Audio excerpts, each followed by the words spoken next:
Oh, okay, good. People don't know what communalism is. This is always good. Hey, everybody, welcome on in. This is actually a really good lesson for this is a political science term. It doesn't mean collectivism. It doesn't mean leftism. Communalism is a type of politics that is based on excluding people based on their membership in a group. So communalism would be like, hey, all of the Christians should get welfare, but not the Muslims. Or all the Hindus should get, you know, electricity, but not the Christians. Feudalism is not, it is like a group-based tribal politics. It's not good. It's not like, oh yeah, we're gonna be collectively taking care of each other. No, it's about like creating political tribes and like not having a coherent left-right ideology, but rather a like, hey, we're going to get more resources for our in-group and we're going to extract resources from the out-group, if that makes sense. It is like, it's bad. It's bad. It's the alternative. It's what happens to politics when there's not a democratic identity or democratic norms. And it's something that like the Republicans are slowly starting to create in America. Now it you know it is that's what they're referring to. They're not referring to like here's an example on Wikipedia. Communalism is a term historically used to denote attempts to construct religious or ethnic identity, incite strife between people identified as different communities, and to foment communal violence between those groups, particularly in Asia. Communalism is a significant social issue in India, Bangladesh, Pakistan, and Sri Lanka. Recent communal conflicts between religious communities in India, Pakistan, and Bangladesh, especially Hindus and Muslims, have occurred since the period of British colonial rule, occasionally leading to serious intercommunal violence. Does that make sense? So that's what they're talking about. They're speaking out against Hindutva fascism. When they're saying communalism, they're not referring to like, they're not radical centrists, okay? Like, that's not what they were saying, okay? But you may not know what this is if you're not familiar with India, right? So you may have misconstrued what they were saying. Anyway, welcome on in. A Manly Banana says, completing my last day of internship. I graduate next week. Congratulations on the degree. Blatant NYPD and ICE collaboration. Are you surprised? Of course they're Of course they're betraying Zoran. Of course they are. Also, like, this is the type of shit, like, you know, I'm not sure what this is. Ukrainian American. I don't know who this person is. Scootcaster. I don't know. Maybe they're good. Maybe they're bad. I don't know if they're reliable to give a, you know, narrative of what we're seeing. Maybe they are, and I just don't know them. Welcome on in. Welcome on in, everybody, to the Central Committee stream. This is Mike from PA's birthday stream part 2. If you didn't know, yesterday I did a surprise stream yesterday afternoon for my birthday. And for my birthday, chat, we are covering a breaking news story.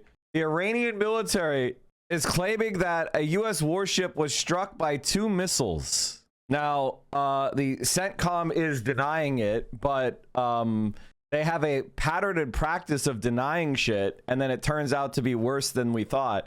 For example, they did a very good job denying and obfuscating why 3 American fighter jets were shot down by the Kuwaitis.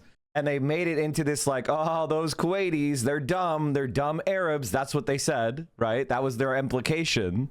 And that's obviously a bad and racist implication. But the reality is the reason why the American F-15s were shot down is because Iranian fighter jets were bombing Kuwait. And there was overloaded confusion of the air defense system, which caused inadvertent friendly fire. Mike, look at this. Oh my God. He's 7 months. Oh my God, he looks like Romeo. He's identical to Romeo. This is identical to Romeo. He even has the same exact, what do they call that? The cravat, the white patch on the chest. He's a little guy. He's a little uncomfortable with all the people. There's a lot of people. And he's like, oh my gosh, there's so many people. I'm a little uncomfortable. Little boy there? Yeah.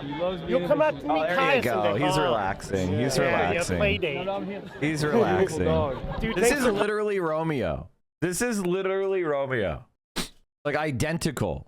Appreciate you, brother. Have a great Labrador. Like, you know, sometimes people will be like, oh, I don't like, you know, I don't like the retriever breeds and I don't like the shepherd breeds because they're basic. And it's like, there's a reason why they're basic. Because any idiot can handle, because those breeds are so intelligent that they will like figure shit out. They like almost self-train, right? Like that's why they're a good family dog, because they like figure shit out on their own. Any idiot can have a Labrador that is like a good dog, which is a good thing. Buy that. Buy a Labrador. That's good. It's good that they're smart and they're not going, and that they're extremely patient and they like people and other dogs. Like that's a good thing. There's nothing wrong with that. It's actually good that they're the basic dog. Can you imagine if the basic dog was a Cane Corso or something? Or a Belgian? I'm dog sitting a silver lab. Oh, interesting. Yeah, the thing with silver labs is that people are attempting to breed in a new coat color into the Labrador. So I don't think that's considered to be standard right now for the lab. But I honestly, like, I'm not one of those, like, I'm not one of those people who gets super in my feelings about that. You know, breeding is it is what it is, you know. Silver labs are just brown labs with a certain type of like genetic trait. Aren't they like Weimaraner mixes in? Like, isn't that what they're doing? Like they're breeding Labradors with Weimaraners. I mean, those are two amazing dog breeds. I don't see a problem with that, you know, to be honest. Landlords want to be paid for pandemic losses and hope to reach a deal with the Trump admin. What the fuck is this? What the fuck is this? Give me free money because I'm a landlord. All right, guys, like the rich already got massive amounts of free money in the pandemic, and now they're asking for another handout. Like, I think a lot of people, I want to explain something to everybody. The only people that tell you not to take money from the government are people that are trying to trick you, right? You know how most rich people get rich? From their relationship with the government. Like the average like local millionaire in Ohio, he is a millionaire because he has a government deed or license. He's not a millionaire because he was like some sort of super productive fucking guy, okay? He had a liquor license, or he was a car dealer, or he was a landlord or a property developer who was given a planning variance. They're not people that are like out there inventing shit or being brain surgeons, okay? That's propaganda, all right? Most rich people are rich people because of their interactions with the government. This is something that like a lot of people don't want to accept, but it is a fucking fact. I saw the Warship got hit on Reddit, that all the posts got deleted. Oh yeah, we're gonna talk about it. Let's get right into that. Oh, also chat, Majority Report with Samuel SEDER. Episode 8 of the Reaction Podcast is with Samuel SEDER. So we had 8 episodes, chat, 3 guests, Sam SEDER, Hassan Piker, and of course, Liv Agar. We're on the podcasting grind. We got 18,000 views in one day. Not bad. Love the new episode, especially the part where Sam called you Mikey. Was very cute. I think one of the things that Caroline next. Ooh, I mean, listen, there are a few people that I like more than Caroline. You know, I think Caroline is like cool as hell. There are a few people that are on Caroline's level. Add your QR code widget, Mike. Oh, fuck, I forgot. We even take phone calls. Yeah, exactly. Bourgeois socialism is another way of saying National Socialism. It's petite bourgeois shit, you know. She has immaculate vibes, very talented. Oh, yeah, great politics. Denim's on the Ethan episode would go hard. I would love to do that, but I don't think she can while she's in a lawsuit. You know what I mean? Like, I don't think she can while she's in a lawsuit. You're absolutely right, but being sued kind of makes the Ethan Klein episode difficult. Trust me, I want to do an Ethan Klein episode for sure. If you want the fun half, it's on Patreon. Are you going to talk about this? It's a head scratcher in terms of Sullivan's involvement. He's trying to hijack the progressive movement and make it more of a warmonger movement. I can't believe like Biden's Himmler is trying to control the elite Democratic Party. Who knew? He's trying to hijack I mean, this is the intelligent thing. Like, the left needs to form our own groups. Like, we need to form our own fucking groups where we have think tanks and things like that ready. We used to have that. We had the, what was that? The Congressional Study Group. What the fuck was it? It was disbanded by Clinton. Congressional Study. What the fuck was it called? Congressional. Fuck. What the fuck is it called? I mean, Quincy is decent. Fuck. What was it called? The Congressional Study Group disbanded by Clinton. I think it was Clinton. Or maybe it wasn't Clinton. Was it? Who was it? The Democratic Study Group? Was that it? Was it this? God, I can't remember the name. I'm having a senior moment. The Democratic Study Group was a caucus consisting of liberal members of the Democratic Party of the United States House of Representatives, which was operated as a legislative service organization. It was founded in 1959.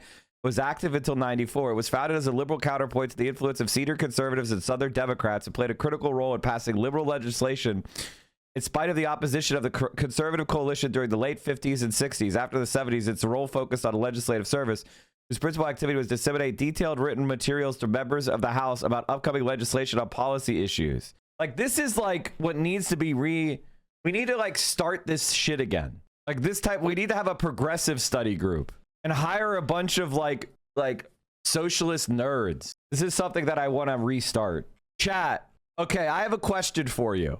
Purely hypothetically, there has been gerrymandering in Florida. Now, if you are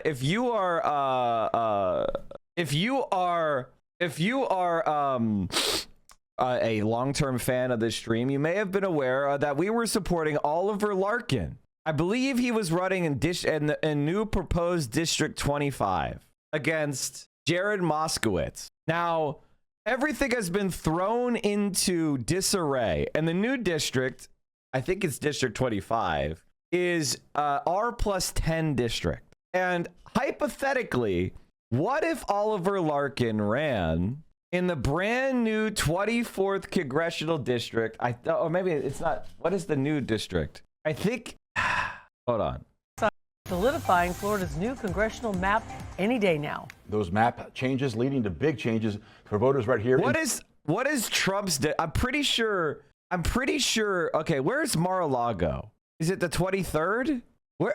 Fuck. I need to know my Florida geography. Purely hypothetical. Purely hypothetical. What if? Yeah. Okay. So it's the 20th. This is the district, the 23rd district. It's this one, right? This is it, right? This is the Mar-a-Lago district. Purely hypothetically, what if instead of running in this terrible new district against Jared Moskowitz, what if Oliver Larkin, who I think lives on the border of the 23rd district, decided instead of primarying mega super Zionist Moskowitz, he primaries mega Zionist and an 80-year-old drooler. What's her fucking name? I'm brain farting. Hold on. Let me scroll down. I'll remember it. Louis Frankel. So instead of like staying in a district that has been redrawn to make it impossible for Oliver Larkin to win, what if he audibled and he moved 10 minutes to the north to District 23, which would be Donald Trump's home district, and instead of primarying Jared Moskowitz, who's got a 2% Palestine tracker, he primaried Louis Frankel. Would any of you care? I'm just hypothetical. I'm just asking. Would any of you be like, no, he should stay in the terrible district? Can he do that? Of course he can. They redistricted everything. Nobody knows anything. Nobody has picked any district. Because of this move, you can run in any district in the entire state. Now, the Moskowitz district is a Republican gerrymandered district. So even if, and here's the case for it, even if Oliver wins the primary, he'll get abandoned by the Democratic Party because they're going to say, oh, the district is too red. And I think he could win it. I think he would win it because it's a R+10, R+9. I think Oliver could win it. But the problem is the Republicans would pour 10 million into the seat. Oliver would get completely abandoned by the DNC, and he would probably lose a tight election because he wouldn't be able to stand toe to toe. But if he moves to Donald Trump's district and primaries Louis Frankel, then if he wins the primary, it's going to be a, R plus, D plus 20 district. And the Republicans are not going to try to run anybody serious in that. And he'll coast to the fucking victory. So personally, I believe that if the Republicans are going to play these type of games, we should be focused on whatever Oliver Larkin's goal is to represent South Florida and challenge the Democratic Party Zionist establishment. I don't think he should let Republicans collaborating with fascist Democrats trick him into running into an unwinnable seat. This is the same community. Like these 5 districts, they're all part of the same community. I think that if you live in this area, you could run in any of them. And I think that we need to have a ruthless pragmatism of being able to pick our spots and not let Louis Frankel get a pass out of some sort of like what I call a Larry David rule.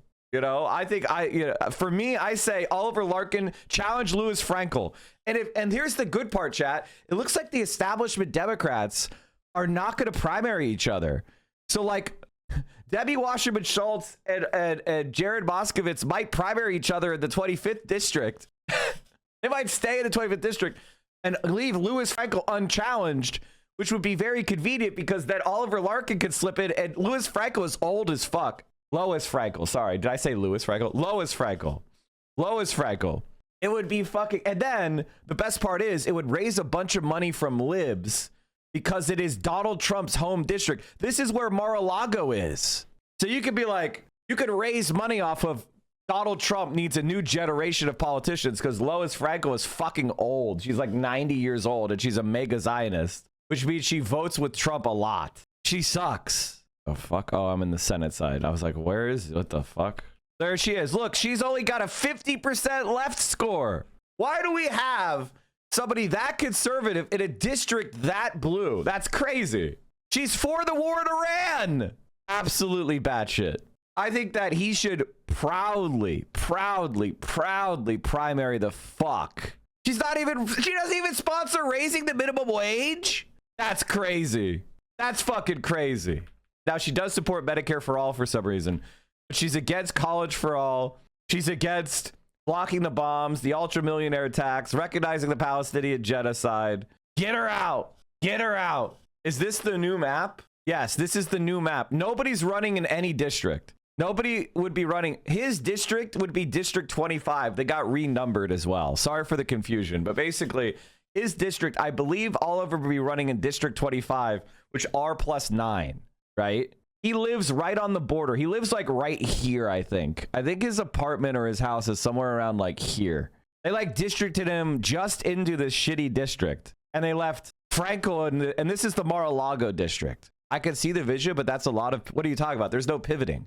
There's no pivoting needed. You just go, oh, I'm running in this one. Nobody knows what they're running in. All the Congress people don't even know what they're running in. Like, they're all trying to figure it out right now because there are 8 Democrats and there's now only 4 safe districts. So he could easily pivot to the Mar-a-Lago district. An R+9 based on 2024 seems extremely vulnerable to dummy mander. Yeah, but the problem is that you and I can see that. But if Oliver Larkin wins the primary in an R+9 district, you know the National Democrats are going to rat fuck him. They're going to be like, oh, unwinnable. We can't run. We can't spend money on that race. Unwinnable. And they're going to try to block his ass. And and the Republicans, they're not going to be stupid. They'll pour 20 million in here. The AIPAC shit will go crazy. So I don't even think it's like, take the district that's a safe district. And the fact that it is also Donald Trump's home district. And there's no listen, you're in South Florida. These districts are fucking artificial bullshit. Pick whatever one you want. That's my attitude is take Louis Frankel out. It's basically this. She's basically the same person as Jared Moskowitz. In fact, she's Jared Moskowitz, but inarticulate and old as fuck. Whereas Jared is like AIPAC's champion. He's a young guy. And he's articulate, and he goes on media, and he's got energy. Like, as much as I hate, the reason why we hate Jared, Lois Frankel, not Louis Frankel, Lois Frankel, she's fucking scum.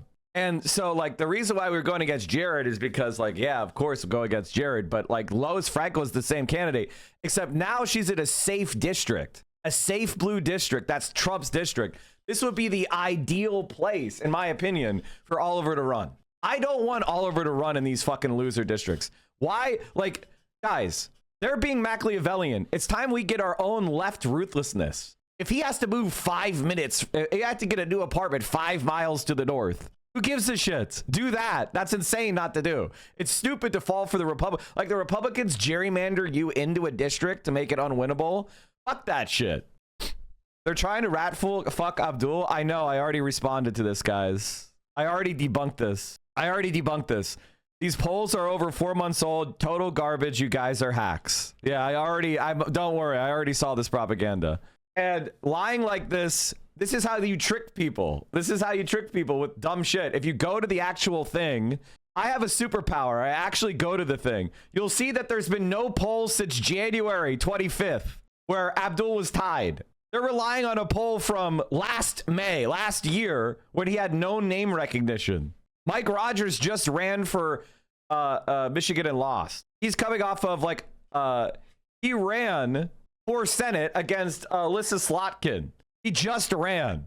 So of course his name recognition is very high, whereas Abdul's is not. He just had, $10 million or whatever spent on boasting his shit. So they're using this old shit. It's a lie. It's propaganda. But if the most recent poll shows the tie, but there hasn't been a poll. It's fucking May, okay? And Abdul has blown up in the time since this last poll. And I guarantee you that he would be winning if there was another poll done today. AIPAC and Israel are not the same as Judaism and the Jewish people. I love Judaism and I love the Jewish people. I venerate Judaism and I venerate the Jewish people. I stand with Judaism and I stand with the Jewish people. And the single... We watched this whole event yesterday, chat. And the single most dangerous thing that they've tried to tell us is that somehow they can extend the definition of anti-Semitism to include a foreign government and its leaders. I call bullshit. No.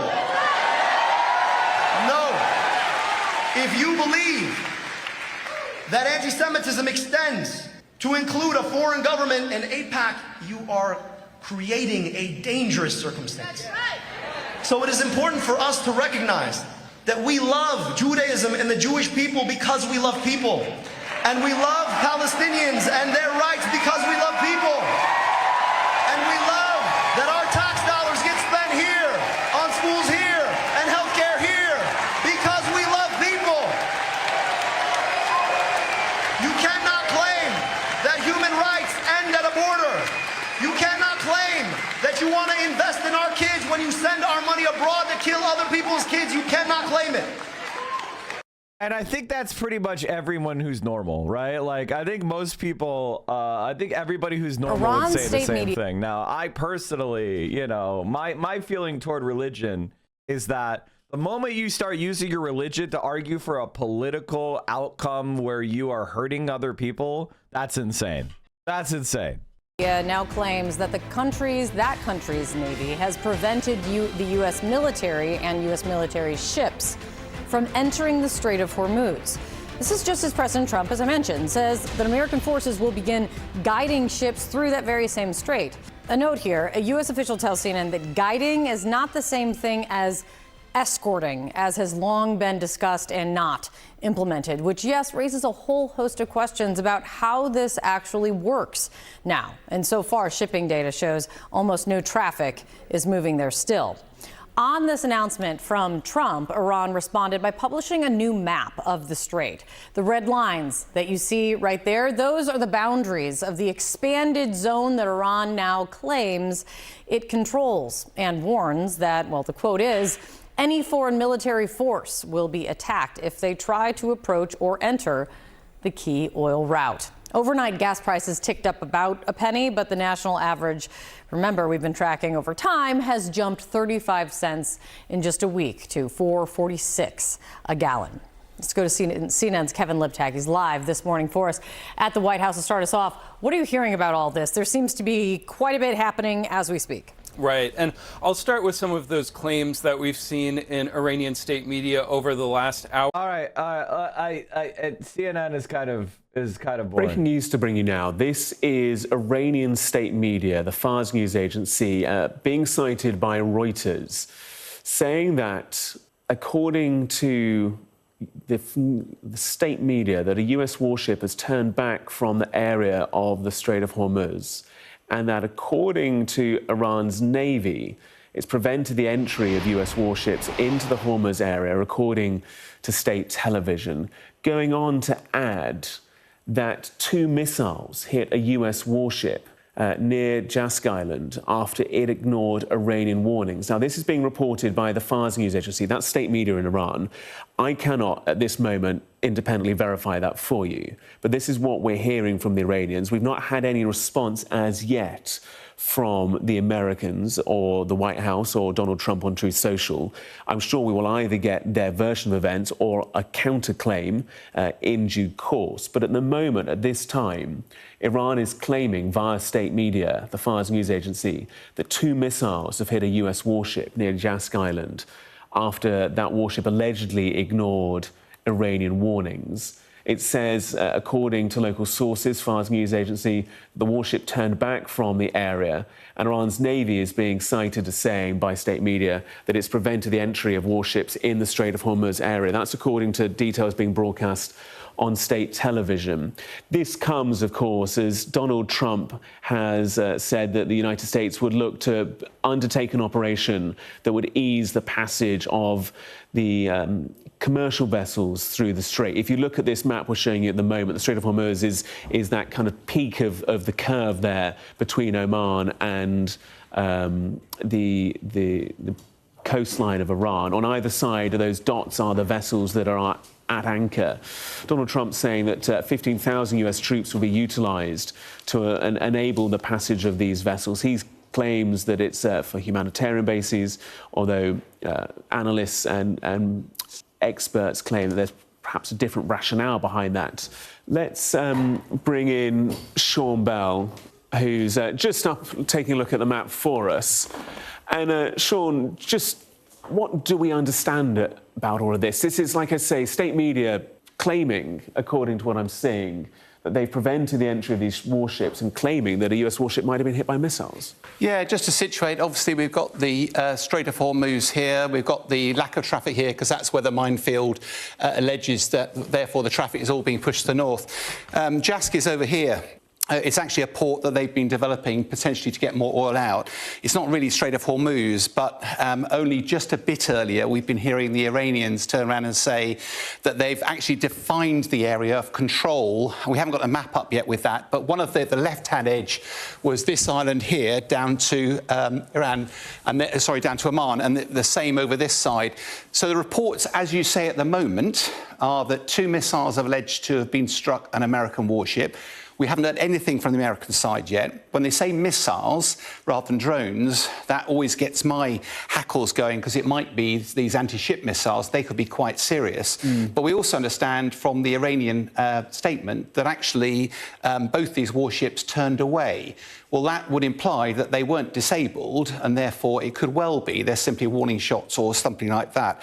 I think what's fascinating is that, of course, this isn't a coincidence. This is in direct response to President Trump talking about this new mission, this freedom mission, a humanitarian mission, and therefore it's the first time really that Iran has threatened ships this far out away from the strait. Almost certainly this is just to make sure that President Trump realises there are consequences to any action being taken today, that it won't go, that Iran still has capability to fire against American ships. And as we said earlier, I think it'll be really interesting to see whether or not America can actually follow through with this. I think it also is worth noting that it follows on a period where America claimed that it had completely destroyed Iran's military capability, and yet one of the strengths it has about targeting things in the Straits, particularly with a minefield here, is that it forces all ships to go very close to Iran and therefore very vulnerable to lots of their capability. As soon as you're talking about the Gulf of Oman, it's much bigger down here. It's much more difficult to target ships. We don't know how close the American ships were. We haven't have it verified that they were struck. But traditionally, Iran has been relatively robust but a bit over-optimistic about some of these things. So as we say at the moment, all we understand is that the US ships apparently ignored the Iranian warnings, that 2 were struck by the Iranians claim were missiles, and the American warships turned around or went away. But until we get that verified. But geographically, this is interesting. Timing is interesting. And it all comes on the just shortly after President Trump announced that he was going to launch this humanitarian effort to move ships through the Strait. It's a very dynamic situation. Sean, good to have you with us.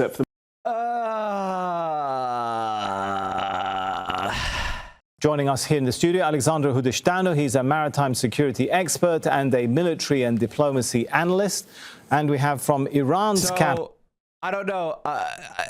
The claim is now that the U.S. warship attacked with 2 missiles. I guess is the claim. So the U.S. warship was sailing towards the Strait. It got attacked and then turned back. Fuad Izadi, he's in the U.S. UAE missile warning system going out.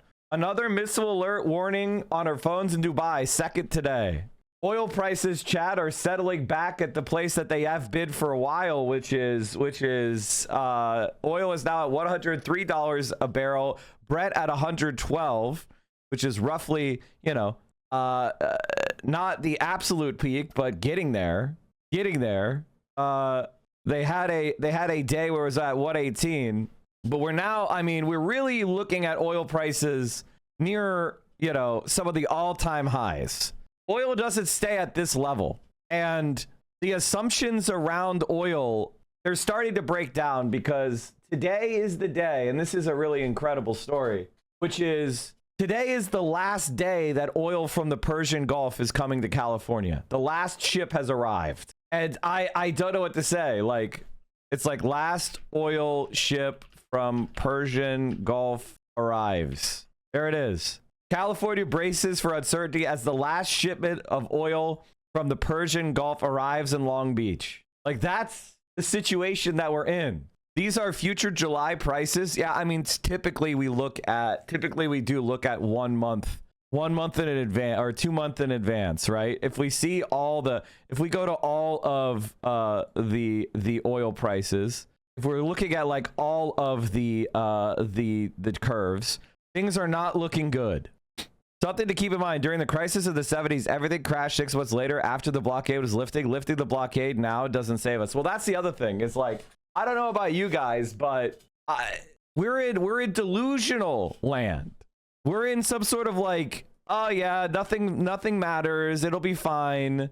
La-di-la-di-da, la-di-da-di-da, as opposed to some sort of material analysis of the conditions that are actually facing us. This is top $5 per gallon in several states, while they're about $4.30 on average around here. The White House begins a new military... Should we sell our gas cars for EVs now?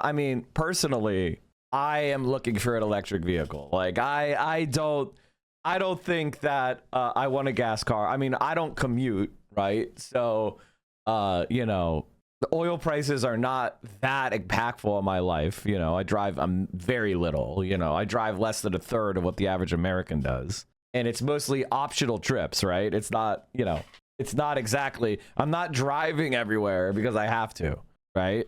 And once you cut out commuting, that's a large portion of your driving. At least it is for me. And so that means a electric vehicle is ideal for me because I'm driving less than 100 miles a day. So that's when they're really ideal. And used electric vehicles are kind of cheap. You can get a pretty nice 2023 EV for pretty fucking cheap. 100 miles per week, does he mean? No, 100 miles per day. If you drive less than 100 miles per day, the EV is the better car for you. And that's almost everyone. I think the average person drives 50 miles a day or something in America. Something like that. I think it's the vast majority of people who drive less. It's 37. Oh, there you go. electric bikes are actually the most efficient form of transit. They're better for the, like, I heard electric bikes are better for the environment than biking. Like, the electric motor is like more efficient with electrons than your body is. So like, you doing the work to transport your body is like less efficient than the electric bike doing it, especially if you use renewable energy to charge the electric bike. And the reason why is because like food is the energy that goes into your body, which means that when you burn calories, like energy to get like the way to generate that energy, the chemical energy in your muscles is like less efficient than the electric motor on the bike. Like pedaling the bike is like increasing your carbon emission. That's another way to say an electric bike is really good for the environment. My human on a bike is the most efficient thing on the world. That's just not. No, it's not. Calories require carbon emission. That's like a calculable number. Like you can look at moving the bike according to solar charged EV results in less carbon than you eating a cheeseburger and then pedaling. That could easily be true. Isn't biking bad for its futility? It's probably having to do with your ball temperature being too high, or like, you know what I mean? Like maybe like trauma to the balls or like ball temperature rising. Gotta protect your goods. Mike, I just bought a Humvee on credit yesterday. Am I fucked? Why would you do that? Although there are electric Humvees. I heard electric Humvees are like not bad actually, but they weigh like 9,000 pounds though. And they're incredibly like, you know, they're obviously treatlerite bullshit. Like it's obviously terrible for the environment to get an electric EV or electric Humvee. They're like 100K? Wait, I thought they were like 200K. Did they drop that much? Electric bikes are insanely low carbon to use. Take a look at this. The UK government estimates this is how much carbon you emit as a passenger for every kilometre travelled on a different form of transport. Domestic flights generate over 200 grams of CO2 equivalent per kilometre, while long-distance flights generate about 150, the difference being that taking off is much more carbon intense, and on short flights that's a much larger part of the flight. Meanwhile, a petrol car generates about 150 grams of CO2 for every kilometre, while an electric car generates less than 50 grams per kilometre travelled in the UK. In general, public transport is much less carbon intense, with the Eurostar in particular being electrified, generating just 4 grams of CO2 equivalent per kilometre travelled. But even this intensity is enormous compared to an electric bike. By my estimate, an electric bike operating at full power charged from the UK grid generates about 2.2 grams of CO2 per kilometre. Though you do need to factor in the diet of the rider, which for a meat eater could be up to 100 times more carbon intense per kilometre than the bike. But the electric bike... Oh, somebody else said it. Is Mike right now? Somebody else said it. Is Mike right now? What? It's so funny. Every stream I say something and people are like, no. And then we all look into it and it turns out I was right. Can we just stop with the doubting of me? No, I'm kidding. Bike itself, powered by a low carbon grid, is the most carbon efficient form of transport ever invented. That's the thing. It's because of the way electric motors and batteries work. They have almost nothing lost. They lose like very, very, very little in extracting the electrons from the battery and then moving an electric motor. There's very little lost in the way of like heat. There's very like it converts very efficiently. It's the most efficient form of like moving energy from potential energy to kinetic that we have. That's why electric trains are insane. That's why electric bikes are good, because they are using the best technology we have to convert stored energy into potential energy, or kinetic energy, rather, kinetic energy. So like, that is why electrification works. It's very good. Electric trains can also feed energy. I believe every vehicle in Shenzhen is electric. So what the Chinese government is doing right now is if your car is electric, you get like a very low cost or free car registration.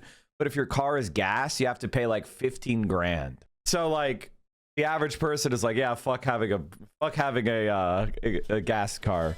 Something like that. Here, hold on. China charges to register ICE vehicle.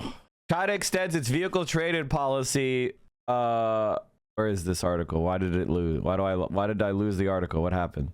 Interest in EVs rose globally. Blah blah. China made EVs have been a major driver. Blah blah blah. No, this isn't it. Fuck. Hold on. Chinese subsidies are fueling evolutionary competition in the auto sector.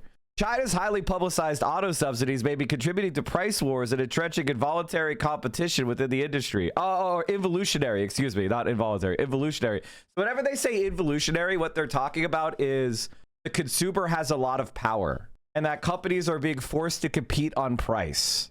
So that means that the world is getting better. Whenever you hear involution, it's capitalists crying that the world is getting better and the socialists are making the world better. That's what involution is. Setting subsidies at fixed nominal levels encourages buyers to choose lower priced cars to maximize discounts. Persistent expansion of these subsidies has shifted the whole industry toward competition among models at lower price levels. These auto subsidies will be very costly in 2025, estimated at 3% of total government fiscal revenue, and equivalent to 7% of auto retail sales. We expect auto subsidies to extend at least into 2026 to avoid a sharp decline in sales. Given that the NEV purchase tax exemption will be halved in 2026 and 2027, sales are still likely to slow in the years ahead without additional measures to bolster the impact of subsidies. Strong growth in volumes, tiny growth in revenues. This means that a lot more people have a car, but the capitalists aren't extracting much wealth. We're doing all this work for free. We're owning capital and not making money. Have you seen this video that went viral? He got a nearly 100 million pledged. Yeah, Spirit Airlines just went bankrupt, right? I'm the guy that flew Spirit Airlines for 24 hours straight. There's more than 250 million individuals over the age of 18 in the United States. Now, if we took only 20% of them and paid basically the average fare of a Spirit Airlines flight, which is somewhere around $30 to $40, we could buy Spirit Airlines. This is a genius idea.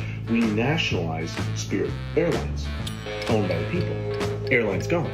We make a new airline. Let's buy an airline. I should make a bet enough for this. Okay, I had a genius idea. Spirit Airlines just went bankrupt. Okay, so this is what's known as capitalism. You're raising capital. If you're the person that controls it, then you're the owner, not the people that give you the money, right?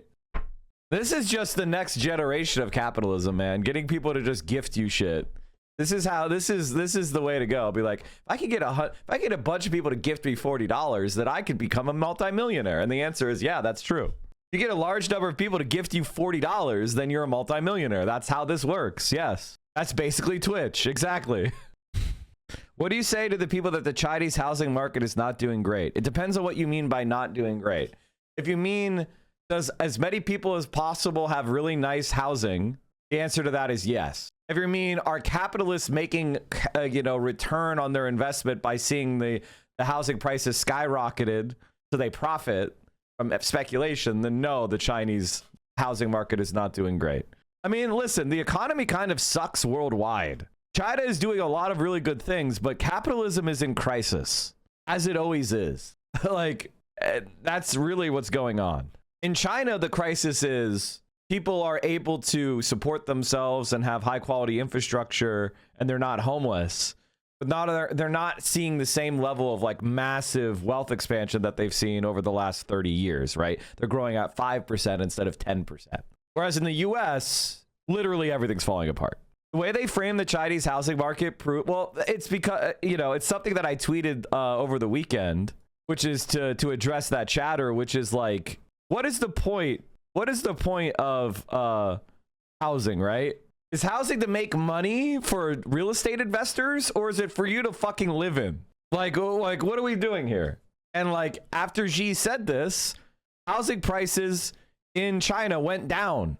Now you have there's two reactions to this. You could be like, hey, all of our financial, I own a house and my financial well-being is based on it going up faster than the rate of inflation in the future. Well, that means you're a piece of shit.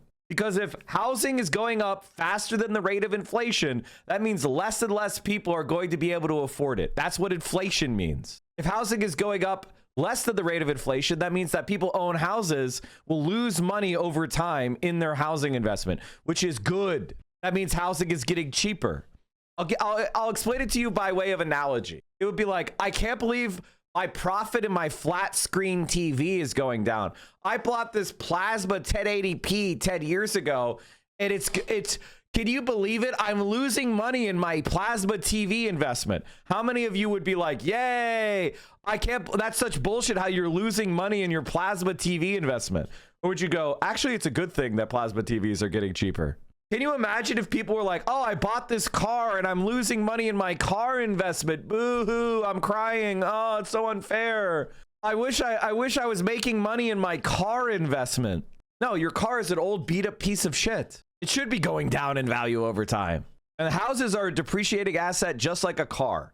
I don't know if you noticed, chat, but when you live in a house, floors get dinged up, the walls get dinged up, you know, appliances wear out, fixtures wear out, you know, the technology of like how it's wired for the internet starts to go obsolete, like the roof gets worn down, like all of that stuff depreciates in value over time. It is only the land that doesn't depreciate. And so when you see housing prices going up faster than inflation, that just means the land value is what's going up faster than inflation, not the fixture itself. And land value is a government granted monopoly. So basically, whenever somebody sees profit from investing in real estate, they're being given government granted profit. That means the government has constructed policies that profits those that hold a government granted right. That's bad for us all. That's bad for humanity. Government granted rights should not be faster than inflation, okay? That's bad. That means the government policy is bad on land. Now, I don't know. People don't explain this shit because it seems obvious. So why do you go, but then when you don't explain it, people start getting all sorts of kooky beliefs about how things should work. And it's not that. Housing is a necessity. Societies that make the necessity cheaper and make the necessity higher quality are functional society. Societies that make necessities more expensive are dysfunctional societies. And the more middlemen you put between the producer of a necessity and the consumer of a necessity, the more rentierism, the more bureaucratism, the more worthless a society is. And America is the ground zero for worthless middlemen. It's not just that housing people want everything to be worth more, but cost them less. They don't get it. Yeah, of course. And like America, the reason why we have the dumb system we have is because it was set up by the right to head off socialism. The reason why America has a dysfunctional housing system is the program was set up to turn you all into homeowners, which were petite bourgeois. We wanted to create a bunch of homeowners so that they would not have an interest in socialism because they owned equity in a property. They were a property owner. So that was the plan, right? Like you'll be against socialism because you'll have an asset. And so we set up a government program to give boomers an asset. Do you think a bank would give you a 30-year loan where you pay 3% interest if that was the free market? Do you think some random schmo would be able to get a 30-year term under the free market? The answer is no, in case you're wondering. The way mortgages used to work, and I've talked about this before, was that they were 7-year loans and you made interest-only payments or shorter. It was 3 to 7 years. This was how mortgages used to work. They were 3 to 7 years and you would make interest-only payments and then you would owe the entire principal at the end of the loan.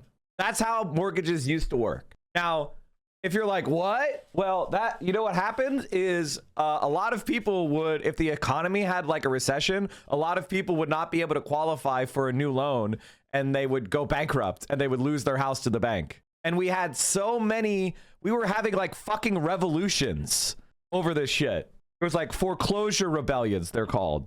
Because like every single person who owned a house or a farm would have foreclosure rebellions. I'm not talking about shays. What the fuck? See, farmers, or here we go, petty auctions. Basically, people would show up with guns and they would say, okay, this has been foreclosed on. And they would intimidate the bank agent who would show up at the sheriff's sale for the property. And they would allow the original owner to buy their own property from the sheriff for a penny. The term arose during the foreclosure of farms during the Great Depression of the United States. Neighbors would gather in large numbers at the auction and place bids of only a few pennies while intimidating anyone who attempted to bid competitively. In the end, the bank that owned the farm would get whatever was bid and the neighbors would return the farm and its contents to the farmer. So this is what they were fighting against, right? This was a socialist farmer alliance. That's why, if you've ever heard of the Democrat Farmer Labor Party, that's what was happening in the 30s. Is that the proletariat in the cities was allying with the farmers in the rural areas, and they were creating the Democratic Farmer Labor Party. That's the DF. That's why we got the 30s, because that's how the system used to work. Well, all of the capitalists look at this shit and they were like, oh, the peasants joining with the workers. That's what happened in Russia. We got to stop this. We got to stop this or we're all going to be killed. And they're like, well, what if we did a thing? What if we created a new type of mortgage where instead of paying all the principal off at once, we allowed people to pay the principal off over time, and we extend the term out really long to make it affordable. And the banks were like, we don't want that. What the fuck? We'll make no money. This is crazy. And the government said, all right, here's what we'll do. We will government back the loan. You'll make profit off the loan. And if somebody goes bankrupt and they lose and they foreclose, and then you take the property and then you can't get your principal back, the government will pay whatever you lose. We will backstop that loan to make sure the bank never loses money on it. That's the deal we have. So basically, banks right now are feudal lords in America. And when they give you a mortgage, that's a government guaranteed loan. So they make profit. They make whatever the difference between the mortgage rate and the prime rate. That's guaranteed government guaranteed profit. So that is zero risk. Now, if you're making government guaranteed profit at zero risk, you are a feudal lord. You are not a capitalist. You are being given a government provided stream of income. Why are we doing that? Why are we giving private individuals billions and trillions of dollars of guaranteed profit when they provide no risk? That's the American economy. It's a bunch of feudal obligations that have been obscured from your eyes, so you don't understand how it actually works. Now, leftists like me are like, why do we need to have the private bank? Just have the government be the bank. If we're going to do mortgages like that, just have the government do it. Let the government make some extra income. Have the government own all the loans, and if they make more than inflation on the principal and in the interest, well, then that would be more money to the government's coffers. Why the fuck do we have a middleman guy here, guaranteed profit guy, for no fucking reason? That's stupid. And they would call me a communist for that. And that's actually why China's winning. The reason why China's winning is because they have state ownership. They have state-owned enterprise. The reason why China's beating us is they cut out Wall Street. They don't have a Chinese Wall Street that is fucking up their infrastructure. When they do something, they cut out the middleman. And they say, hey, we're going to have a high-speed rail company. Now, it's not going. We're going to set up the high-speed rail company. It's going to be owned by the government. We'll have some private investors in it. They're going to loan. They're going to take a loan from the state bank. Now, the railroad company is going to owe that money. The railroad company is going to owe the state bank that money, and it's going to have to pay back the loans. So when it builds $1 trillion of high-speed rail, that's not tax dollars that got spent. It was an investment that was made by a borrowed money, and then they charge fares to pay back the state-owned bank. And so what ends up happening is you have this gigantic fucking high-speed rail network for free. It didn't cost the taxpayers anything. That's what happened. As of 2017, the People's Republic of China. So when they say it cost $1 trillion, what they mean is $1 trillion was borrowed and is being paid back because of fares. They didn't like spend a bunch of money from the government. Like they did like, it wasn't like the Pentagon where we spend $1 trillion every year and it goes poof, right? No, it was $1 trillion that was borrowed from a state-owned bank to a state-owned railway company. And it built something, and now they're charging fares to pay back the loans to the government, and the government's actually going to make money from building $1 trillion of high-speed rail. 50,000 kilometers of high-speed rail crisscrossing the country. They're going to profit off that. There's going to be more money going to the government without taxes. 91 of these companies belong in the Fortune Global 500.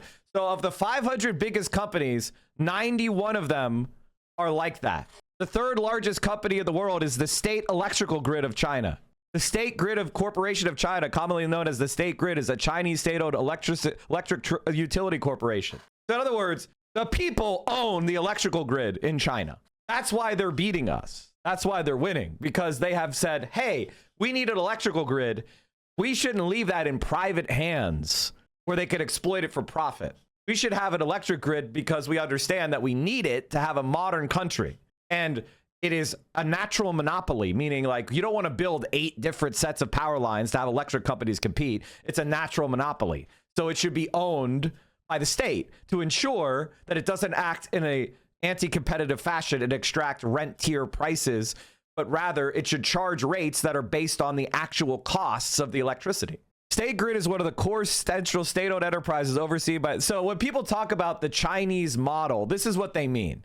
They mean you use markets, but the government actually owns the most important utilities and like danger points in a capitalist economy. So it makes sure that finance is under the control of the Socialist Party. It makes sure that the electrical grid is under the Socialist Party. Make sure transportation networks are under the control of the Socialist Party. We don't allow capitalists to have leverage over the rest of us in these core areas, and we make sure they're done for the benefit of society in a rational way. That's how they do it. That's what the Chinese model is.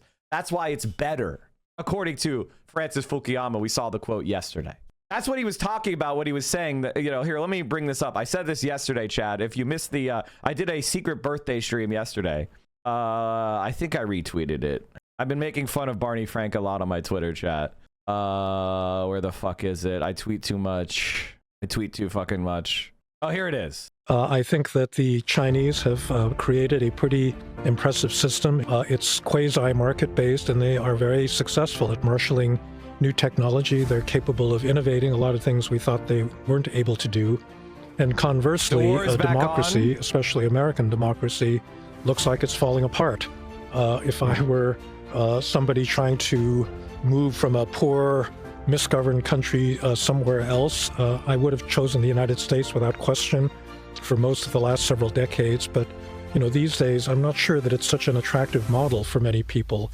And I would say if the Chinese keep their development machine going, you know, it may turn out that they have a real alternative. See, the thing about the Chinese system is that it's almost impossible to set up. That's the problem. The problem that we have is that the Chinese system is almost impossible to set up. Why do I say that? Because they had to have a communist revolution first before they could get the capitalists under control. In order to keep the kind of like developmental or competitive advantages of capitalism, you have to have the socialists in command of the society. Because in our society, the capitalists have so much power, they overawe the state. The state serves their interest. And let me show you an example of that. Rick Scott turned down billions in federal funds from the Obama administration to build high-speed rail in Florida. He wanted a private train, and to show how he refused to work with Obama. Now the Brightline train is on the verge of bankruptcy. We got this shitty, relatively slow, high-speed rail system, and now it's on the verge of bankruptcy. China got 50,000 kilometers of high-speed rail, and it's paying it back. Here's an example. The Beijing-Shanghai high-speed railway had a net operating profit. The Beijing-Shanghai high-speed railway was the project was expected to cost $32 billion. What did it ended up costing? There are 90 trains a day between Beijing South and Shanghai. 165,000 daily riders. All right, hold on. That's the old stuff. This is all old. Why is the Wikipedia so old? Maybe I missed it. Fuck. How much did it actually cost? Is there no fucking price? It reported 1.86 billion profit in 2019. Annual profit. Jesus. Profit? So did it cost 32 billion? Why is this Wikipedia so shit? Chad, I'm late. They're attacking. The war is going off. Any predictions for the upcoming UK elections? I mean, everybody's trying to call. I mean, basically, here's my feeling in the UK. They're trying to call a Jewish man an anti-Semite. They're trying to call a Jewish man an anti-Semite. That is the UK. So they could serve Israel. I mean, what do you want me to say? If you guys fall for it, that's your own problem. And so that's what they mean by the Chinese system. The Chinese system is all the elements of capitalism, rentierism, is prevented by the Communist Party. And they force corporations to compete extremely hard against each other in almost an ideal capitalist form. So like when people say that China is more capitalist than America, what they really mean is the capitalists are in such a subordinated position that they're not allowed to use the government to get competitive advantage. They have to compete with other corporations, and it's easy to start a new company. And the companies like compete against each other on price and quality. So the prices are going down, efficiency is going up, the quality is going up. They're not allowed to like do anti-competitive shit or get, you know, they get subsidies only for one company. That's not how the subsidies work, right? And so the capitalists see their profits going down and they hate that. And automation is going up. And so productivity is going up. Profits don't continue to spiral upwards. So you see a higher and higher and higher and more developed form of production. And if you know anything about capitalism, you understand that there is a rate of the tendency, there's a tendency for the rate of profit to fall. What does that mean? It means like, say that I'm making shirts. When I'm making shirts by hand, I have a limit of my productivity, right? Imagine I invent a shirt making machine. And instead of making one shirt in a day, I can make 100 shirts in a day for the same amount of effort. Well, now that I have so much more supply of shirts, I'm going to cut the price of shirts because the demand for shirts has not yet increased. So I have a lot more productivity. So I need a lot less shirt makers to clothe the town. So the price per shirt goes down. And that is what happens throughout the economy. And there's only so much demand for shirts. There's only so much shirts that people could buy. We can do things to make people demand more shirts, right? We could try to make people spend more. But if there's a hyper competitive environment, my invention will eventually, everybody will have the invention. So for a short, after I make the invention, I get a short term like period where I have competitive advantage over all the other shirt makers, right? But then my technology proliferates and everybody has that technology and my advantage goes away. And we just have a secularly lower price shirt, meaning lower input costs per shirt. So the shirt should be going down in price over time, meaning the rate of profit per shirt is going down. That is the contradiction inherent within capitalism. Private passenger rail will never work in this country if said operator needs to spend billions building said systems. The only way it will work is if the government either owns or pays for the infrastructure and they operate on it via a lease. Well, again, America doesn't believe in this kind of thing. Only China does. Only China believes in this kind of thing. It's called infrastructure. And they're the only country in the world that knows how to build it because they don't allow themselves to be ruled by Wall Street and financial fucking elites. That's why they're going to win, because they have a rational system. What I mean by rational system is their leaders can look at their country and be like, we need to solve X, Y, and Z problem. How do we marshal the resources to solve that problem? And then they proceed. And then they might go to the private market and say, we need 100 trillion tons of steel. How much? But they don't say like, okay, I'm going to do a small business tax credit. Can people, for everybody who helps me with the problem? No, they go and they solve the problem from a rational engineering style perspective. It's like, okay, we need to build 50,000 miles of high-speed rail. What's the most efficient way to do that? And then they do it. And as they go, they learn lessons and they change policies and they try to make that happen and they try to make it more efficient. They don't do what we do, which is the market will figure it out. The market signals will figure it out. Everything will figure itself out. They don't think like that. They think the market is there to make money. They don't give a shit about our rational goals. We have national goals for the country.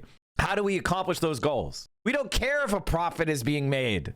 Now, obviously, profit signals are a sign, right? And we use that as information, like all these other signals, which our country can't do. We're not capable of. We used to do it, by the way. We used to think more like the Chinese do. Ironically, that's what we did in the New Deal. We used to think when America won World War II, our country was very similar to how China is today. If you look past the ideological labels, if you look at like how the policies were being enacted, that's how it was done. And America caught the disease of market fundamentalism. And we stopped thinking from the point of view of a rational national interest. And so therefore, we can't win because we don't even know what winning looks like. So I'm sorry for this ADHD conversation about the way the world works, but this is like what's very, very important to understand if you're going to understand why does the left work in China, but it doesn't seem like we have a left in America. Why are they able to do things in China that we can't do in America? Well, the thing is, the left in China is an engineer's left. The left in America is a bureaucrat's left. All right. We are the left of lawyerly left. We are the left of the I'm the diversity director left. They have STEM leftists. We have psychiatrist leftists. And that's why we fail, because we don't even know how to do anything.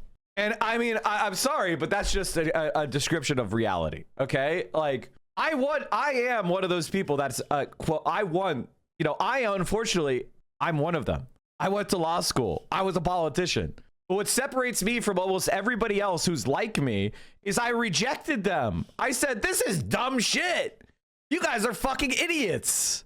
You don't know what the fuck you're talking about. You're grifters. Like I am the emperor has no fucking clothes guy, which is why a lot of lefties don't like me, because I'm saying they don't know what the fuck they're talking about. Am I blocked by this account? Like, I mean, it's possible. All my professional experience is in chemical operations and industrial maintenance, and I fucking hate it, but it also informs my politics. Yes, well, that's why you're here and not watching like one of the other like idiot streams. Like, you know what I mean? Because I actually kind of understand this. And the thing is, like, my public policy experience was trying to understand why America can't do anything.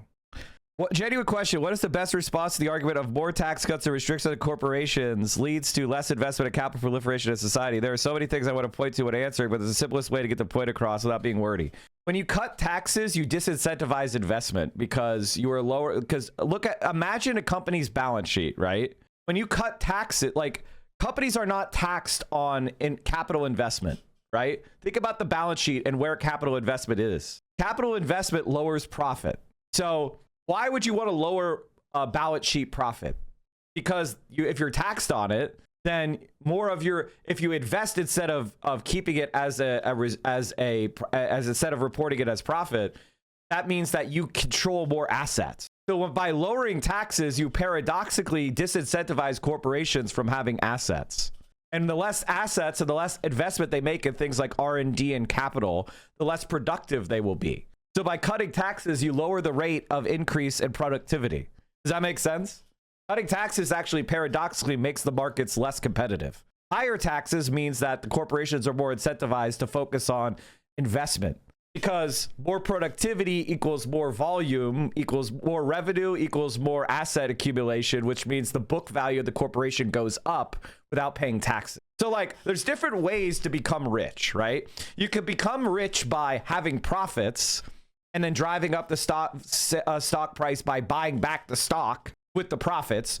Or you could have a corporation with a high amount of profits, but instead of paying a bunch of taxes, they go and buy more factories or hire more employees and increase their productivity. And therefore they have more assets on the balance sheet. So the stock market, the stock value is based on book value of the more assets. So the stock value goes up because the book value of the corporation keeps going up. Now they're avoiding booking profits, top line, bottom line profits, but they have more assets. So by lowering taxes and lowering regulations on things like manipulation from stock buybacks, you're actually making corporations worse on their balance sheet. Because again, these are all accounting fictions, right? But the one accounting fiction is incentivizing corporations to invest, and one accounting fiction is incentivizing them to invest in paper. One in real things, one in paper. Does that make sense? How does the free market work in China? Well, basically, not everything gets to be included in the free market. The reasoning is that the whole point of the free market is to create competition and innovation. So if an industry is 1, easy to monopolize, 2, doesn't have a lot of potential for innovation, or 3, is generally vital for the nation's security, then the government owns it. Meaning many large corporations that are privately owned in America would be government owned in China, such as American Airlines, Bank of America, Cisco, Comcast, ExxonMobil, and FedEx. But alright, if the government owned these services, wouldn't it be super inefficient? Wouldn't everything turn into the DMV? I mean, the government is always slow, right? Since no profit to chase means it has no motivation to move fast. Well, the thing is, a lot of these type of corporations in America already deliver poor service and charge high prices for them. Comcast, for example, charges $100 a month for internet that isn't always super reliable, and they have terrible customer service, which they can get away with because they're usually the only internet service provider better in entire regions. So they don't have any motivation to make the service better. And chasing profit in this scenario just means jacking up prices with no consequences. And I don't necessarily think the Chinese government-owned equivalent has magical internet, but they provide the same service for $15 a month, since government officials are incentivized to keep its citizens happy so they can safely stay in power, and not incentivized to extract as much profit as possible. And when the government does collect a profit from these corporations, it can invest those profits in trains, schools, and infrastructure. This makes the whole country richer rather than just a few shareholders. And it means that Chinese citizens don't have to pay as much in taxes to help fund all this infrastructure. It means that Chinese citizens actually pay a lower tax rate than Americans, even though America is supposed to be this low tax, low welfare free market state. On the other hand, China does recognize that there are industries where the free market does a way better job than the government could ever do. These are usually fast-moving, creative, or innovative industries, such as tech startups, film studios, clothing brands, restaurants, things like that. However, these private companies are generally only allowed to exist if they make life better. For example, China does not allow any companies, and is openly called a certain popular subscription-based one immoral and degenerate Western influence. Some libertarians will say this is government overreach, since the government is deciding what you don't get to watch. But China's perspective is that someone should not be allowed to make a profit off of corrupting the rest of society. The whole point of a free market is to reward people with profit for Now, let me just take a second here and talk about this for, I obviously am a person who believes in a more libertine perspective on things like this. However, there is a legitimate argument that the way that porn and it's something like OnlyFans exists in our society today is that women are economically coerced into doing it, meaning they don't have any other choice. And the more that you normalize this, the more you normalize coercion. The more you normalize, like, oh, why aren't you making porn? Can't find a job? You should go make an OnlyFans. And it's like, I don't have a problem with. I feel like, obviously I don't agree with China's, a very harsh opposition to it, but I know where it comes from. It comes from the fact that China was abused by imperial powers, and its women were raped. And its women were subjugated, and its women were traumatized by being imperialized for a century. So they have a very dim view of these type of industries. Like, it comes from a societal trauma. Okay, like, I get it, but it's also an imposition on an individual's freedom that I personally don't like. I think that you should be able to make erotica and porn if you want, right? But I do think that OnlyFans is exploitative. I personally think that any kind of erotica company should be owned by the models that make it. It should not be made by, it should not be like a middleman who's taking massive percentages. And if it is, it should be like a state-owned company. I don't think that it should be privately owned. I don't like that these companies are privately owned. And the OnlyFans owner is like a mega Zionist. And so, I get it. Like, again, this is where I could have a difference of opinion on China about, like, say, for example, the way they approach the porn industry, right? But I don't think that means their society is fascist because their society has their culture has a more dim view on pornography because of the cultural trauma of being raped and comfort women and the rape of Nanking and, the American imperialism and the way that Chinese women were exploited by the West and by Japan and colonized, like, and I understand the, like, national liberation of, like, ending those industries and destroying the madams and the pimps that exploited so many Chinese women. Like, I get the trauma of wanting to distance their country away from that, national humiliation and being like, no, we're not going to do that. I get it. Like, I understand it, but I could also understand that it's a restriction of freedom that I disagree with. You're allowed to disagree on that point. Right? But I also understand and can respect why they have that difference of agreement.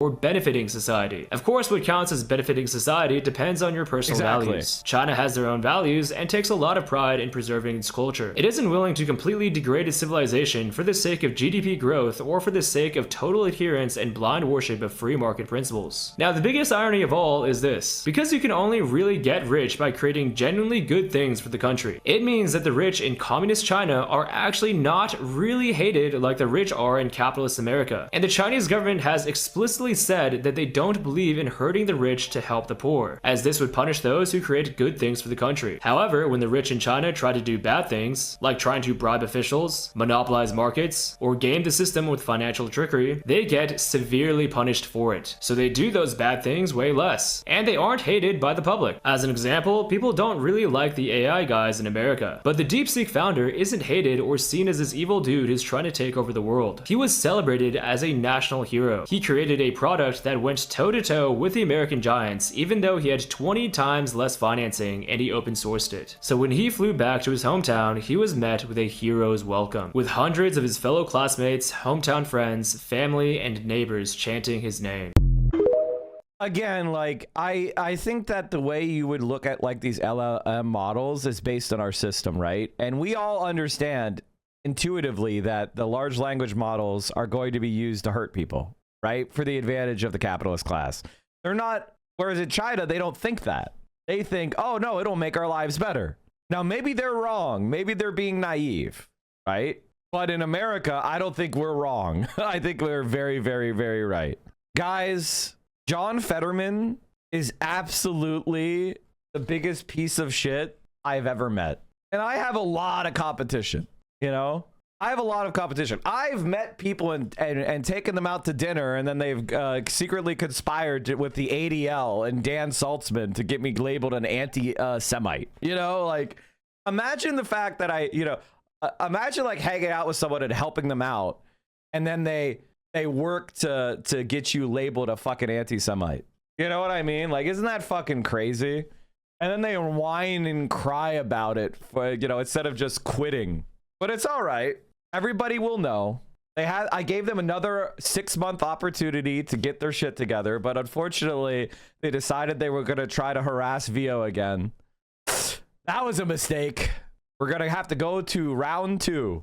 Inside the quiet Republican effort to flip Fetterman. Just wanted to say that. AIPAC retweeting an anti-Hassad article by a Fetterman fan.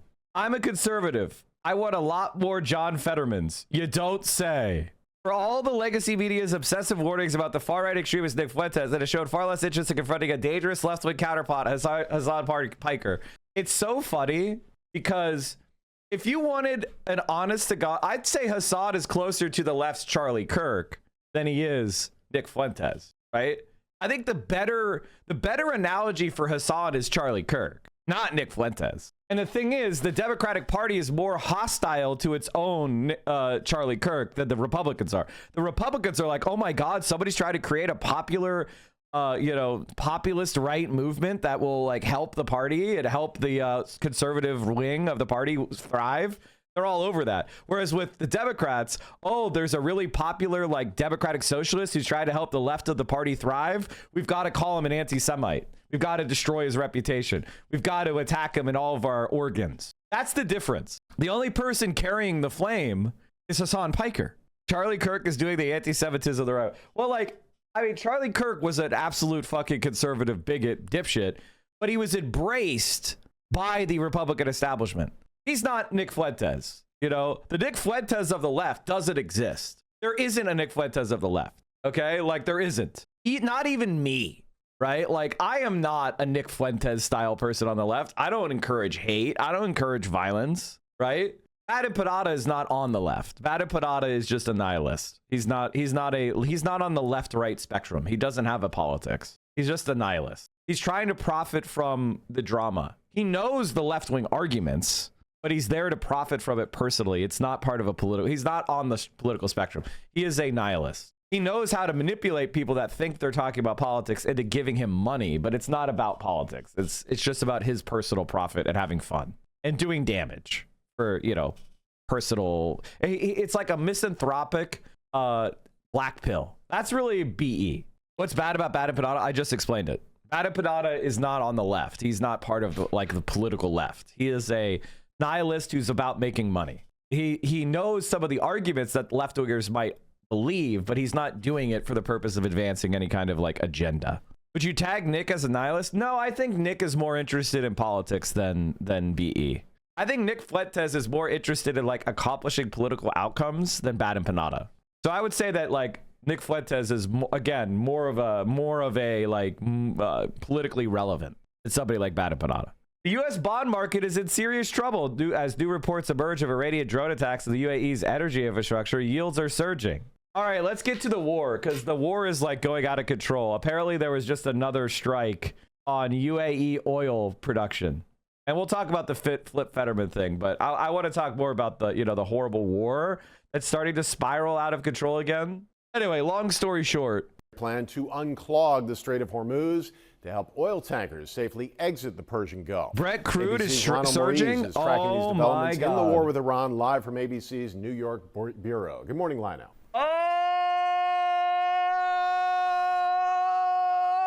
Oh my God! The stock market has fallen 500 points since we last checked. Uh-oh. Uh-oh. We last checked, it was around here. Oil prices are surging another 5% with Brent crude up to $115 a barrel for the July contract. What's the June contract looking like? Oh, no. $126 a barrel? It was up?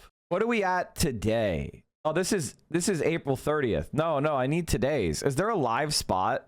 What's a good live spot? Because I usually just go off CNN's or CNBC's, but like this isn't. These are monthlies. Basically, to explain this, chat, this is the right to purchase. How many barrels was it again? 1,000 barrels? How many in a oil futures contract? Yeah, it's 1,000 barrels of oil, right? So the way futures contracts are, they are the right to buy 1,000 barrels of oil of a certain grade and have it delivered at a certain place on a certain date. So it's $114 a barrel of oil for the Brent crude. So I think this is the exchange, the oil delivery terminal in Europe. So it's 1,000 barrels of a certain, and Brent crude is a specific grade of oil. When you buy a futures contract, you're buying 1,000 barrels of oil in a certain place in Europe at a certain price. Does that make sense? And America there is the West Texas Intermediate. That's the other major oil price. This is, so the WTI means West Texas Intermediate. I mean, it's a certain type of crude. West Texas Intermediate is what we call light sweet crude.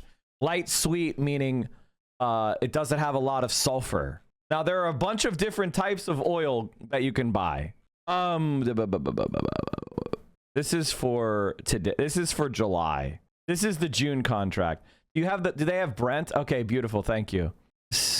Where's the June Is there no June contract? There's no June contract. All we're seeing is the July contracts. Okay, this is, yeah. All right, whatever, chat. We can't, it's fine. It's whatever. It's what the fuck ever. It doesn't even matter. It doesn't matter. It's fine. It's fine. It's fine. Ro Khanna is the furthest left person who's electable. AOC is not. This is your brain on Twitter. Also, I'm pretty sure this guy is like, I don't know how to put this, but he shows like, he tends to like people that are supportive or like flirt with weird casteist shit. It weirds me out. Like, you know, he seems very comfortable with certain types of communalist thought that I don't think are healthy. We're just getting a line here from Iran's Fars news agency saying that two missiles. Chat, I have a Holy Toledo emote that I need to upload. What do you guys think of this? I wanted to do a Holy Toledo. Hold on, where is it? Someone sent this to me as a birthday present. The Holy Toledo. I think it's spinning because like Toledo is oftentimes hit by tornadoes. Assumedly Iranian missiles, but saying two missiles is getting a lot hit of hurricanes, U.S. warship near Yask Island after it ignored Iran warnings. Just to recap on this very important news that's coming through, Iran's Fars news agency is reporting two missiles have hit U.S. warship near Yask Island after it ignored Iranian warnings. Now, Rasul, I appreciate the situation is very fluid. Are you hearing anything about this that no doubt would be a very serious escalation in what we thought was at least a ceasefire in terms of preventing military contact between the two sides? Indeed, Sammy. So earlier today, yeah, you're right. Toledo, Ohio is not That's like north. That's like more to the north, isn't it? Oh, that's not hurricanes, or that's not tornadoes. You're right. I don't know why I thought that. You're right. MBA, Joint Coordination Center, which is overseeing Iran's war affair, its commander, Ali Abdullahi, he just released a statement saying that any warships belonging to the United States entering the Strait of Hormuz is going to be attacked.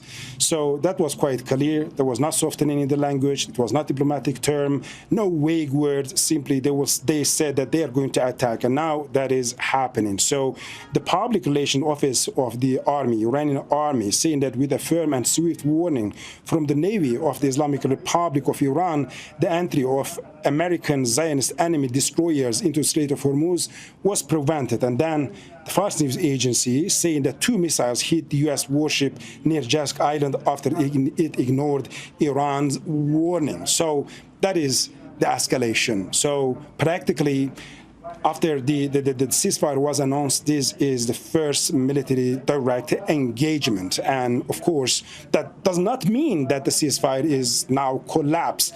However, it is now jeopardized. We can easily say that. So we're going to see what's going to be the United States reaction. But here, the things are really, really escalating.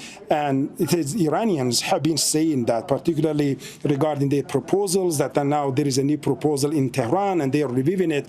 But earlier today, the spokesperson of the Foreign Ministry, Ismail Bakai, said that the U.S. is inconsistent in its demands, is changing its positions, coming up with new demands. It's really difficult to understand what Americans are asking for, but rather they say that it seems to us that the U.S. is not looking for the negotiations, not interested in the negotiations, but rather trying to find the justifications for another round of the war. And Iranians saying that they are still hoping that this diplomatic engagement is going to pave the way for a peace settlement. However, the possibility of the return of the conflict is very likely, and that Iran's armed forces are preparing accordingly.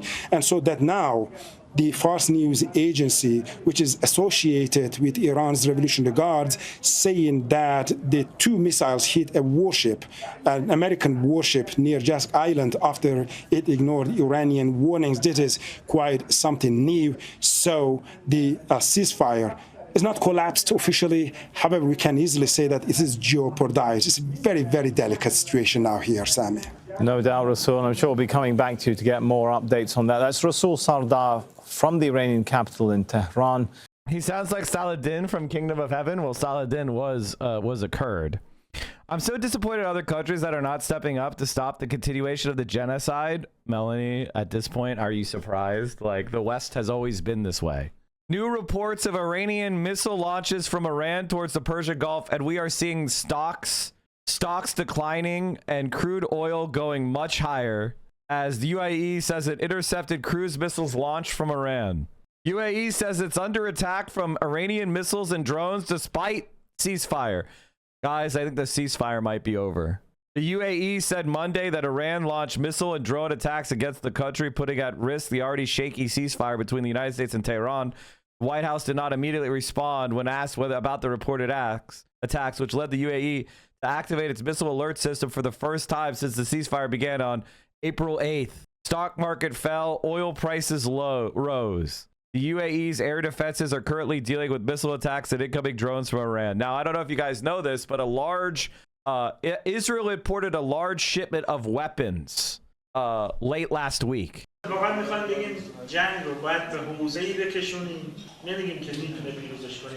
CNN has reported that sources have told them that a resumption of U.S.-Israeli strikes against targets inside Iran are expected within the next day. I mean, like, of course. Well, the port of Fujairah in the UAE has reportedly come under attack. Yeah. Well, yeah. Here we go again. Here we fucking go again. Oh, my Lord. Like, yesterday, Donald Trump was like, oh, yeah, the war is terminated because he didn't want to do a report to Congress. And his numbers are fucking cratering, dude. Let's Holy Toledo it. You can't get to record high disapproval with just members of the other party not liking you. So how do you get there? With us now, CNN chief data analyst Harry Etten. So we're not talking about Democrats here. Who are the people dragging down the president's approval ratings? Who are the people who are dragging down President Trump's approval rating? We are talking about a very important block for the President of the United States. That is Republican-leaning independents. That is what's going on. Take a look here. This is the difference. Trump's approval rating at this point in terms. Independents who lean Republican versus those who are just... So these people are not going to vote Democrat, but they might not show up, right? This is something that I think needs to be explained to more people. It's not just that you want to persuade people to switch sides. You also win by persuading your marginal voters to show up and their marginal voters to stay home, right? That's called voter suppression. You know, flipping someone from their side to your side is equivalent to 2 votes. That's very good, but it's extremely rare. What's more likely is you get everybody who ever may consider voting for you to show up. Right? I have this image that I always talk about. I don't know if I've shown it in like years. That's the cube. That's the cube. I should do like the cube. Anti-Semitism is very bad. For all my clips, I should have a cube. Anti-Semitism is bad. You should explain that to people here in Georgia. Some people think it would be good to vote for Jeff Duncan because he's an ex-GOP turned liberal. Most likely, that type of guy will suppress your vote because, okay, but you think about, okay, I need to like bring in legal Ethan Oz. Just need to make a news source image, add source, add a news source. Wait, hold on. Maybe I have it loaded somewhere. No, news source. Just gonna do news source. This will be like image image source, add source. Okay. Do I still have this thing? Fuck. Let this play while I look Republicans it up. only. Look at this among independents who lean Republican. Back in term number 1, he was at 73% at this point in term. Down he goes, an absolute collapse now. Just 53% of independents who lean Republican now approve of the President of the United States. That's very different from Republicans only. It was 83 at this point in term number 1. It's 83% now, but that's a 20-point decline in his approval rating, nearly at the 50% mark, with a group that traditionally has very much been in the president's camp. This is just indies. This is independents who lean Republican. That was me showing a picture of how I am. I have a 100% voting record. Somebody was saying like, "Oh, Mike, you don't even vote." And I was like, "No, I've voted in like every election since I've been 18." Like, what do you mean? Like, no, I have like the best voting record in fucking Pennsylvania until I left. Like, what are we saying? People who, in theory, should be predisposed to like the president there. Talk more about the shift we've seen, actually, now this time from just a couple years ago. Just a couple years ago. Take a look at this shift. Oh, my. Oh, my. GOP leaning independents on Trump.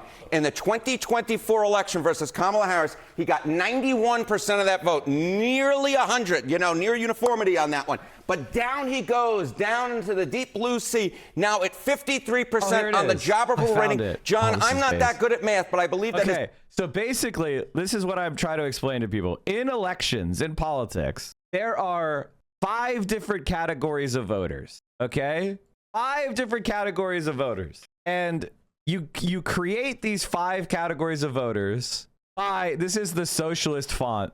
People called me a tanky because I had socialist font. This is the socialist font. This is called Future Socialism. That's the font name. Anyway, okay. So there are 5 different types of voters, right? And how do you figure out what type of voter you're talking about? So you have 2 ways that we evaluate a voter. We have your voter partisanship or your ideological score, and then we have your voter propensity score, right? And both of those scores are important. Your partisanship is how left or right you are, or more accurately, how willing are you to vote for a Democrat versus a Republican, right? And then you have a propensity score, which is how often do you show up, right? Now, all right, so voter propensity. Somebody who is a high partisanship person, high is closer to you, low is to the other side. So if you're a Democrat, a high partisanship score means that you're very likely to vote Democrat, right? If you show up. All right. So a person with a high voter propensity and they always vote Democrat, that's the base voter.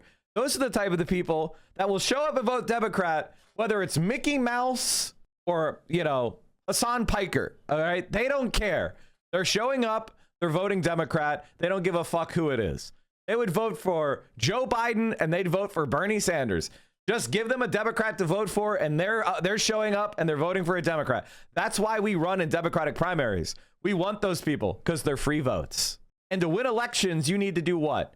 50% plus one, or one more vote in a first past the post election than the second place. Okay, that's what you're looking for. And so you run in Democratic primaries because these people will vote for you because they don't give a shit what you stand for. They just care that you have a D next to your name. And there are millions and millions and millions of people just like this. All right. The opposite type of people are the people that hate. They will vote for a Republican. They don't care who it is. They will always show up and they'll always vote Republicans. Those are the enemy voters. Okay. We want as few of these people to vote as possible. We want to make it as hard as possible for these people to vote. We want them to forget today is the day to vote. We want them to not show up. We want them to go to the wrong polling place. We want them to make a mistake on their ballot application. We want them to forget to sign their absentee. We hope they fuck up. We don't want them. We don't talk to them except in a way to make them not want to show up. Those are our enemy voters. Okay. We want to suppress those voters. Then there are the type of people who they're really, really left wing, but they're not very conscientious about voting. Maybe they think the Democrats kind of suck and they're not left wing enough. Maybe they're not that political in the sense that they like voting. Maybe they don't have a lot of faith in the electoral process. Maybe they're busy and voting is a hassle for them. Maybe they are, young mothers or whatever. For them, they're ideologically on our side, but actually showing up and voting is harder. So those are we call drop-off voters. All right. These are the people that we need to energize to show up. Okay. And then there are people who are the opposite. They're very right wing. They're Nazis, but maybe they don't think they're Republican. They think that Donald Trump isn't harsh enough on immigrants, so they're not going to show up. Who gives a fuck about these people? They hate us, but they don't show up. Ignore them. Pretend they don't exist. The less they hear about the election, the better, because they fucking suck. So fuck those people. This is your Asmongold's. Instead of calling them the who cares, I would call these people the Asmongold's. Terrible politics, but also lazy and stupid. We don't want to do anything that's going to get the Asmongold's to show up, right? And then there are known as the persuadable voters. These are people that show up relatively often, but sometimes they vote Democrat, sometimes they vote Republican. They're stupid people. They're very small. This is what every single fucking presidential election since time immemorial has been focused on. The problem is there's a hell of a lot more, and I've sized this up, I've actually made the persuade box big so you can read persuade. It's actually a much smaller box than this. It's only about maybe 1 to 2% of the electorate. The drop-off voters is as many as like 20%. So the drop-off population is about 10 times bigger than the persuade population. Democrats hate drop-off voters because drop-off voters are the type of people with demands, right? They are the type of people that they think the Democratic Party is corrupt. They think the Democratic Party doesn't care about them. They don't really see the point of voting. So these people are the type of people you have to make promises to. The Democratic Party hates these people. And but there's an old saying in politics, which is Democrats fall in love, Republicans fall in line. And that saying means Democrats win when the vibes around the Democrat is good. They rarely win when the Democratic Party is saying you have to vote for this person or else bad thing will happen. That doesn't really work very well for the Democrats. That doesn't work for the left. Anytime you make that kind of argument, like, oh, you got to vote against someone, that's a sign that we're going to lose. The elections where that happened the most was 2004, 2016, and 2024. In 2020, Joe Biden made a lot of gestures toward Bernie Sanders, and they did the Biden-Bernie Unity Commission, and there was a lot more like pandering to the left in the 2020 election. That was the woke election, right? So Biden, I would say, is like a rare case where somebody who you were voting as the lesser of two evils, it kind of worked because he did enough pandering and people were so fed up with Trump, and they made voting easy with the vote by mail because of the pandemic. But that's the exception that proves the rule. Democrats tend to win when the vibes are up. When the vibes are good, they tend to win. That was Barack Obama. Barack Obama was the vibe king.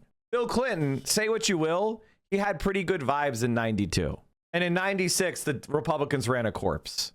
So he kind of like, and things were generally kind of like decent. You know, it was before the dot-com bubble burst. So he was able to have like generally positive vibes, walking around playing the saxophone and shit like that. So he was, and, you know, obviously Ross Perot split the conservative vote. So it was pretty like, you know, those are your presidential wins for the Democrats, right? And the only one that really they popped off was when everybody was able to fall in love with Barack Obama. That was a good campaign because the vibes were awesome. Even though things were shit, people were not voting for Obama out of anger. They were voting for Obama out of good vibes and hope, even though everything was falling to shit. Anyway, now you understand the 5 different types of voter. And the reason why I bring this up is because when Donald Trump's approval rating is dropping with indies who lay in GOP, that doesn't mean they're going to vote Democrat. It means they're not going to show up. So every time they don't show up, that's a -1 vote from their side. That's a very good thing. That means that in the likely voter model, these people are probably not going to vote. So they're going to say, I'm not going to vote. And they're going to get screened out of the polling. So what you're going to see in the polling is among likely voter independents, they're going to have less and less indies who lean GOP because they're going to get screened out as saying they're not a likely voter. And so you're going to see the so-called double haters. They're going to start swinging harder and harder towards the Democrats because a lot of the indies who lean Democrat hate the Democrats. They just hate the Republicans more. But they're going to be motivated to show up and rebuke Trump. But what's happening is not persuasion. What's happening is the collapse of the Donald Trump populist, GOP-leaning indie drop-off voter. If we want to actually boost the Democrats to big wins, they need to actually have their drop-off voters show up. They have to persuade the people that are fed up with Trump that they're actually going to do something. Just a couple of years ago, take a look at this shift. Oh my, GOP leaning independents on Trump. In the 2024 election. Liberal core from 2010. Jab. When darkness had descended all across the land, a lone voice in the distance uttered, yes, we can. He gave good speeches, never sweat. He was real good at the internet.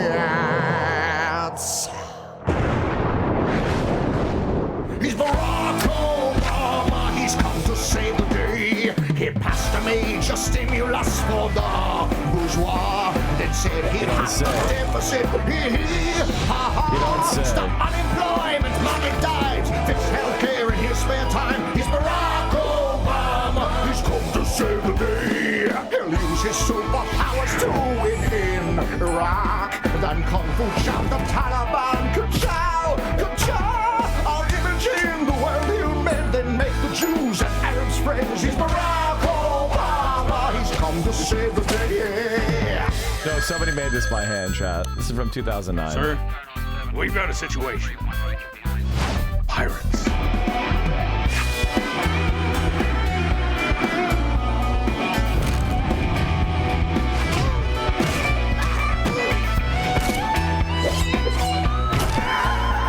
He'll spend the dough, write the checks, disregard the mountain dead. Stop the globe from getting warm, fuel your car with nuts and corn. Leave a building, run industry, save a kitten from a tree. Fix the schools, go to space, punch a robot in the face. Stop the train, rest the land, smoke the butts, we don't care. We've got to save the day. Just never fix the USA.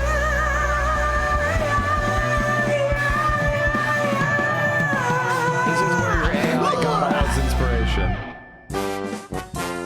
Unironically, like, that's honestly how libs felt. Versus Kamala Harris, he got 91% of that vote, nearly 100, near uniformity on that one. But down he goes, down into the deep blue sea, now at 53% on the job approval rating. John, I'm not that good at math, but I believe that is a 38-point drop A 38-point drop from where he was in the 2024 election. As I said, this is a core group for Donald Trump, and they are waving, adios, amigos, goodbye. We no longer support you, President of the United States. We are going in the other direction. We're deciding to disapprove, then approve. He's just above 50% in a group that overwhelmingly supported him back in the 2024 election. That's 18 months ago. I mean, this is a very brief period to drop that much among a group that is part of, frankly, your essential coalition there. So what does this tell us? What does this group think of maybe the congressional elections coming up in 6 months? Yeah, okay. So you see this 38-point drop here, and you're a Republican member of Congress, say, oh, my God, I hope this doesn't affect me, because if it does,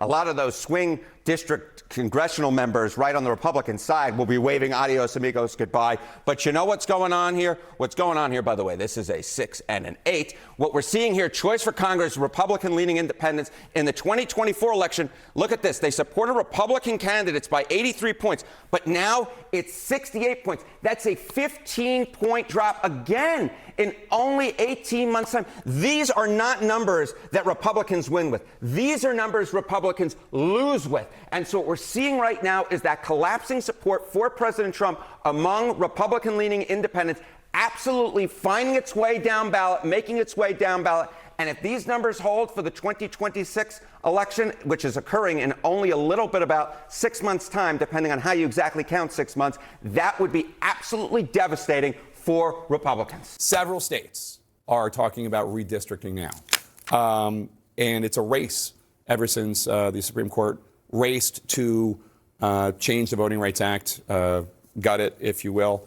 How does this affect your party's ability to win back Congress in November, given that it looks like there's going to be a seat taken from Democrats in Louisiana, maybe one in Tennessee, maybe one in Alabama, several in Florida.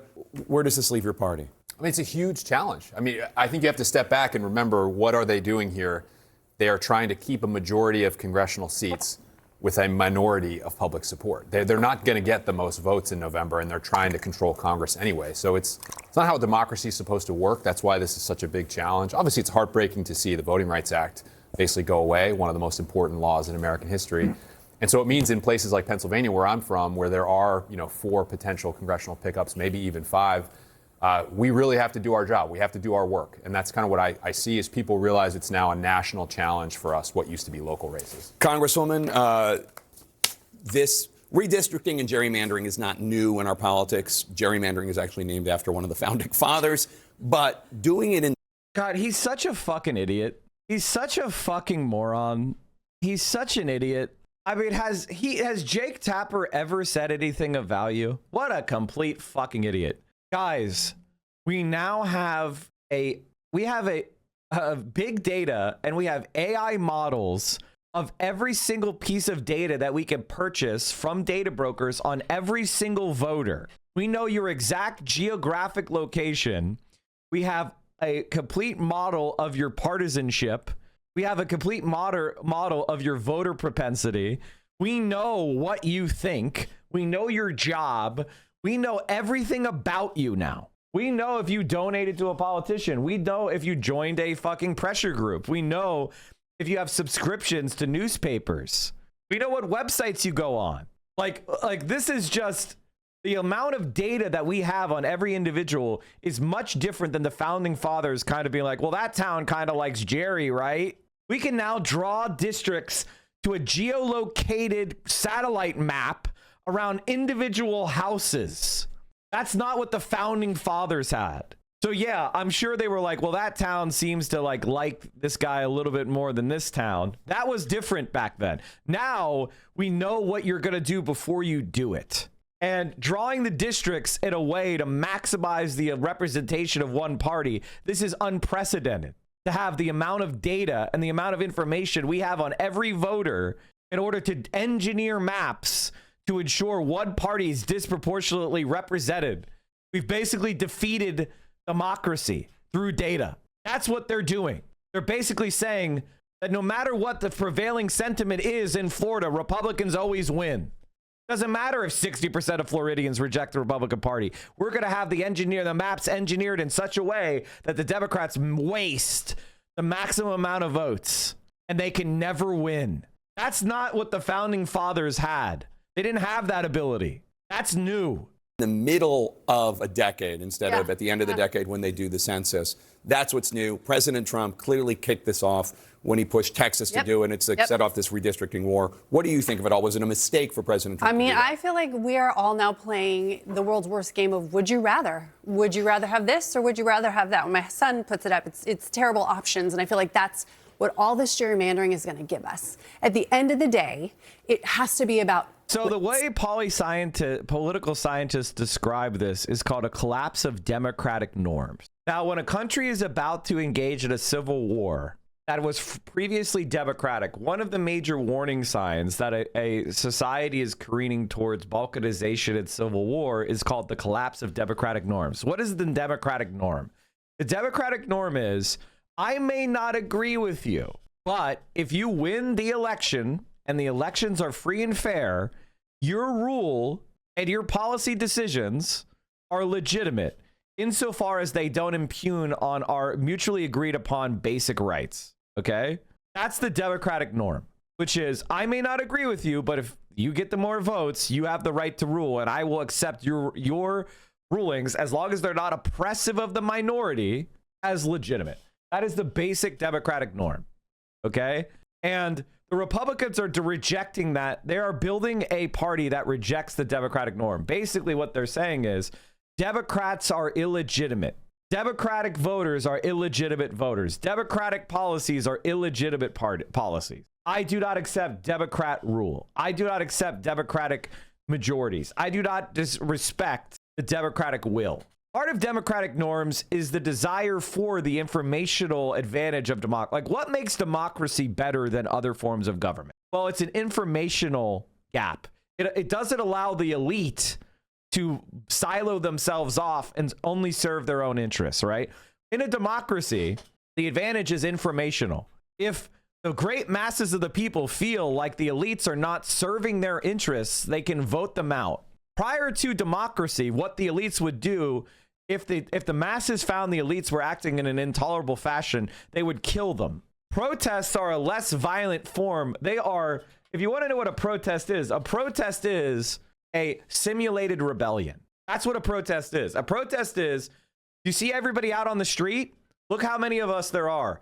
We'll kill you unless you listen to us. That's what a protest is. It's a simulated rebellion where you show your numbers in a way to intimidate the elite that their position is so intolerable that regular people are willing to disrupt their daily lives to take to the streets. That's the purpose of a protest. Now, because we have mass media, protests are a way to demonstrate a position is popular outside of the normal elite gatekeeper. That's why we do protests. Now, unfortunately, the system has adjusted to domesticate protest. Now protest is just a parade. Now protest is just play acting, right? It's defanged. It no longer has its radical threat underpinning it. In fact, liberals say that protests should have no threat. Protests should be completely peaceful and non-disruptive. So they have become part of the system. They have become play acting. They've lacked their radical edge. And as far as the media just doesn't care about reporting the truth anymore. The media has been so consolidated that protests that go against the elite narrative are not even remarked upon or covered. And because all of us are using fewer and fewer media sources, we don't have a local, newspaper that has multiple editions. We don't have multiple local newspapers that compete. We're all watching the same international media. There's no longer, like, a local protest could be very big and you never hear of it because it doesn't get reported to you. So we're living in this kind of crisis, right? Where democratic norms have collapsed and people no longer have the radical means to restore them because you've lost the recipes. And that's why I'm here. I'm here to teach you the old recipes, okay? I'm here to teach you. I'm a chef, and, ultimately, we're in a dangerous period. Now, I understand what revolution means because I've studied it for real. And there's a reason why I consider myself a centrist Marxist, because you don't want to live in a revolution.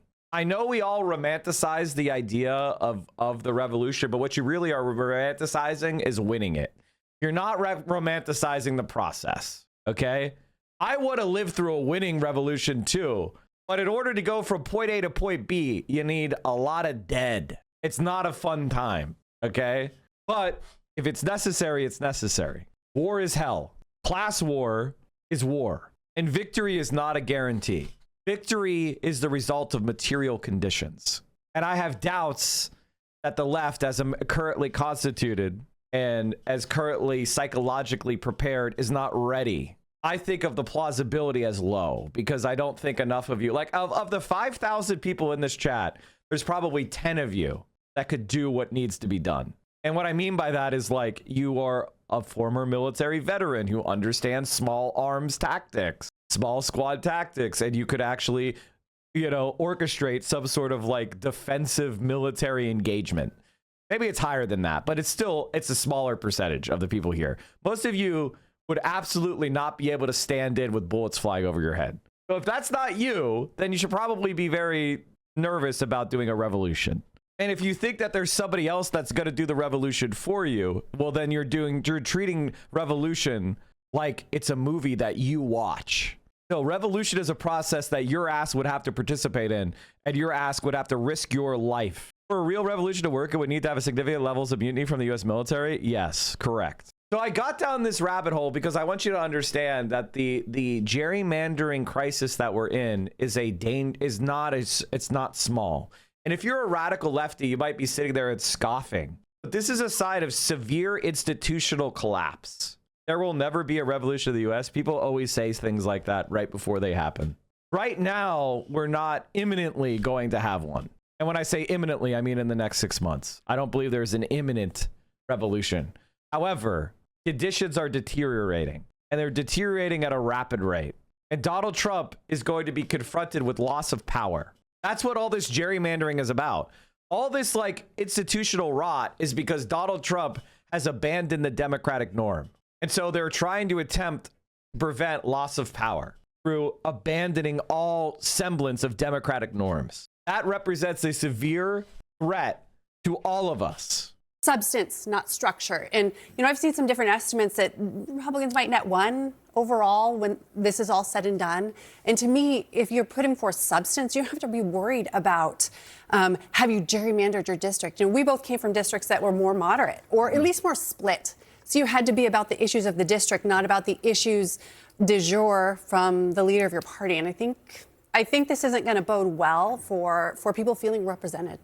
Was this a mistake by President Trump to kick off this? I mean, I will say, just as somebody not allegiant to either party, it's just gross to watch, honestly. And it's weird to watch people decry gerrymandering in one state and then turn around and support it in another state. I mean, it's just tit for tat. This is basic reciprocal morality. God, he's such a paid fucking moron. He's an absolute moron. If you punch me in the face, I have to punch you back. Okay? I need you guys to understand, on a basic biological monkey level, on an ape level, if you punch me in the face, I have to punch you back. I have to. There is no other response. Okay? If I don't, then you profit from aggression against me. So you will do it over and over and over again. I have to punch back. I have to. Now, we talk about game theory a lot. There's a game theory game that I've talked about a number of times on the chat. What is it called? It's called The Evolution of Trust. It's a very fun game that I've shown on the stream before, I think 2 or 3 times. Okay? And the short of it is, if you want to live in a good society, bad behavior has to not be profitable. If you have a society where being an asshole is more profitable than being a good person, then more assholes will grow. If you make being a good person the dominant strategy, then more good people will survive. So how do you get there? The answer is good people have to stomp bad people. Now, what do I mean by bad people? I mean antisocial personalities have to be punished for being antisocial. I'm not talking about like criminal I'm not talking about a criminal justice system of carceral state or something. That's not what I'm talking about. I'm talking about should a corporation profit from poisoning the river? If you let corporations profit from poisoning the river, every river will be poisoned. Every single one will become poisoned. And that's how it works. Okay? That's how it works. Now, the strategy that I prefer, it's called an iterative prisoner's dilemma, right? An iterative prisoner's dilemma is basically where you and I have an opportunity of cooperating or betraying each other, right? So in the game of trust, you have one choice. In front of you is a machine. If you put a coin in the machine, the other player gets 3 coins and vice versa. You could both either choose to cooperate or cheat. So this is the system, right? Should you contribute to society or not? If this was the system, what's the answer? Let's say the other person is a cheater and you know they're a cheater. What should you do? Should you cooperate with them? The answer is you say, fuck you. Why let the moocher mooch off you? If you cooperate and they cheat, you lose a coin while they gain 3. However, if you both cheat, neither of you gain or lose anything. Therefore, you should cheat. Let's say the other person cooperates and puts in a coin. What should you do? Always cooperate, people change. That is the worst strategy. The worst possible strategy is that strategy. The answer is cheat. If the other person is giving you free money and they have no way to punish you, the dominant strategy is to cheat. If there is no norms, if there is no society, the dominant strategy, the most profitable strategy is to be an asshole. Wow, that's mean, but also the correct answer, because if you both cooperate, you both give up a coin to gain 3. Both of you get profit too. But if you cheat and they cooperate, you gain 3 coins at the cost of their 1. Therefore, you should still cheat. And that's our dilemma. Trust is nice, but it can let others take advantage of you or shoot you as you come unarmed out of a trench. Sometimes distrust is rational. But what happens if we play the game more than once? And the answer is, you're playing against 5 different opponents, each with their own strategy. With each opponent, you'll play anywhere between 3 to 7 rounds. So the answer is, I wanna figure out if the other person is an asshole, and then if they're an asshole, give them nothing. If they cooperate, then I want to cooperate, and then at the very end, I want to cheat so they don't know. So basically, I want to cooperate until we're not going to play the game anymore, and then I cheat their ass on the way out. That's the ideal strategy, right?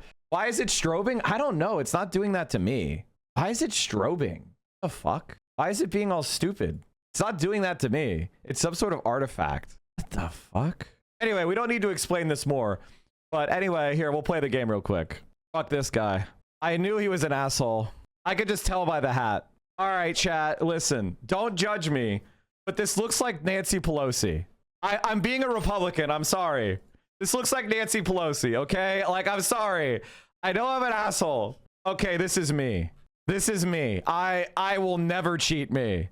Oh, I will never. This is me. I am a good guy. Right? This is what people need to understand. I'm a good guy. Okay? If you cheat, if you cooperate with me, I'm on your side. I'm a good guy. But if you fuck with me, I will never. Oh shit, I got him. Oh shit, I got him. Okay. I got him. Anyway, what was I saying? I'm a good guy. As long as you're a good guy, I'm a good guy. But if you fuck with me once, I'll never forget. I'll never forget.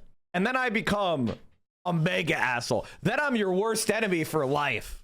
All right, this is Sherlock Holmes, so he's obviously going to try to figure out if he could fuck with me. So I'll cooperate. Gotcha, bitch. Gotcha, bitch. Gotcha, bitch, cop. Gotcha, bitch, cop. Tricked your ass. Wow, your total score is 41, which is pretty good. The lowest possible score and the highest possible scores are 7 and 49. I basically got, that's as high as you can get. I basically, you can't do better than me, than game theory, than a 41. I bet if all of you played this game, no one would get more than a 41. That's just, I just know how to do it, chat. I just know how to do it. I beat the cop. And by the way, why did I have such a high score? Because I was willing to cheat. I was willing to cheat. And that's what the left needs to learn. If the other side is a fucking asshole son of a bitch, you need to be Machiavellian. So as I'm saying, Oliver Larkin just got fucked down in Florida with the gerrymandering. He should switch districts and run against Louis Frankel. He should switch districts, and instead of running against Moskowitz, he should run against Louis Frankel. He should run in the safe blue district that the Republicans just created. Did I say Louis? Louise Frankel. Whatever, I keep doing it. He should absolutely realize he shouldn't like play the game that they're making. Lois Frankel. I got it. Lois Frankel. I swear to God, I can pronounce her name. Did you foresee some military flipping to the left side if AOC wins the election and Trump pulls off a successful coup leading to a civil war? I think that there is absolutely no chance that would happen. I think the U.S. military, even as corrupted as Donald Trump is making it, they would not support a coup. I don't think they would support a coup. Maybe I'm wrong. Maybe I'm delusional, but I don't think the U.S. military would support a pro-Trump coup, especially after he lost an election. Like I don't think that would happen. It feeds into the deepest cynicism people already feel about politics. Well, look, both sides are already in at this point, Jake, and I understand the guttural instinct of most politicians to want to win. I'm a conservative. I want to see Republicans do well, but I think the question of how you win perhaps matters more than anything else. And you think about factionalism, you think about the divides in the country. Why do they have a Republican strategist and a former Republican congressperson with Jake Tapper? Why is every fucking channel Fox News now? Every fucking channel is Fox fucking News. Jesus Christ. You think about a lack of trust in our overall institutions. Well, those things are only going to progress as a result of this. And so perhaps you win now. Like maybe we gain a seat or two. But for me, I think the larger question is what happens over the next 10, 20 years? What happens to the institutions that we have inherited that conservatives purport to want to conserve? So I get. Wait, this is Connor Lamb. Manchin endorsed Connor Lamb, former Republican and Republican strategist. Everybody, Jesus Christ. Black conservatives, like the black conservatives are like the smallest percentage of our country, and they're everywhere on media. Everywhere on media. There are so few black conservative men. It's fucking insane how few there are. And they're all over media. And social media too. Wanting to win, but we went on the ideas of capitalism, free market economies, taking care of the families, making sure that there are good schools for our children, safe communities for our kids to play. That's the message that I think conservatives should continue to argue, the messages that we made in 2024 that ultimately gave us the majority, that gave us the White House. You deliver on those promises, we easily win the House or maintain our majority. The message of the Democrats right now is Trump is a disaster. Trump is awful. Is there a positive message that Democrats are offering? I think there is. I mean, what we're picking up out on the ground is people are frustrated and want accountability. So that's why I think you're hearing some of that.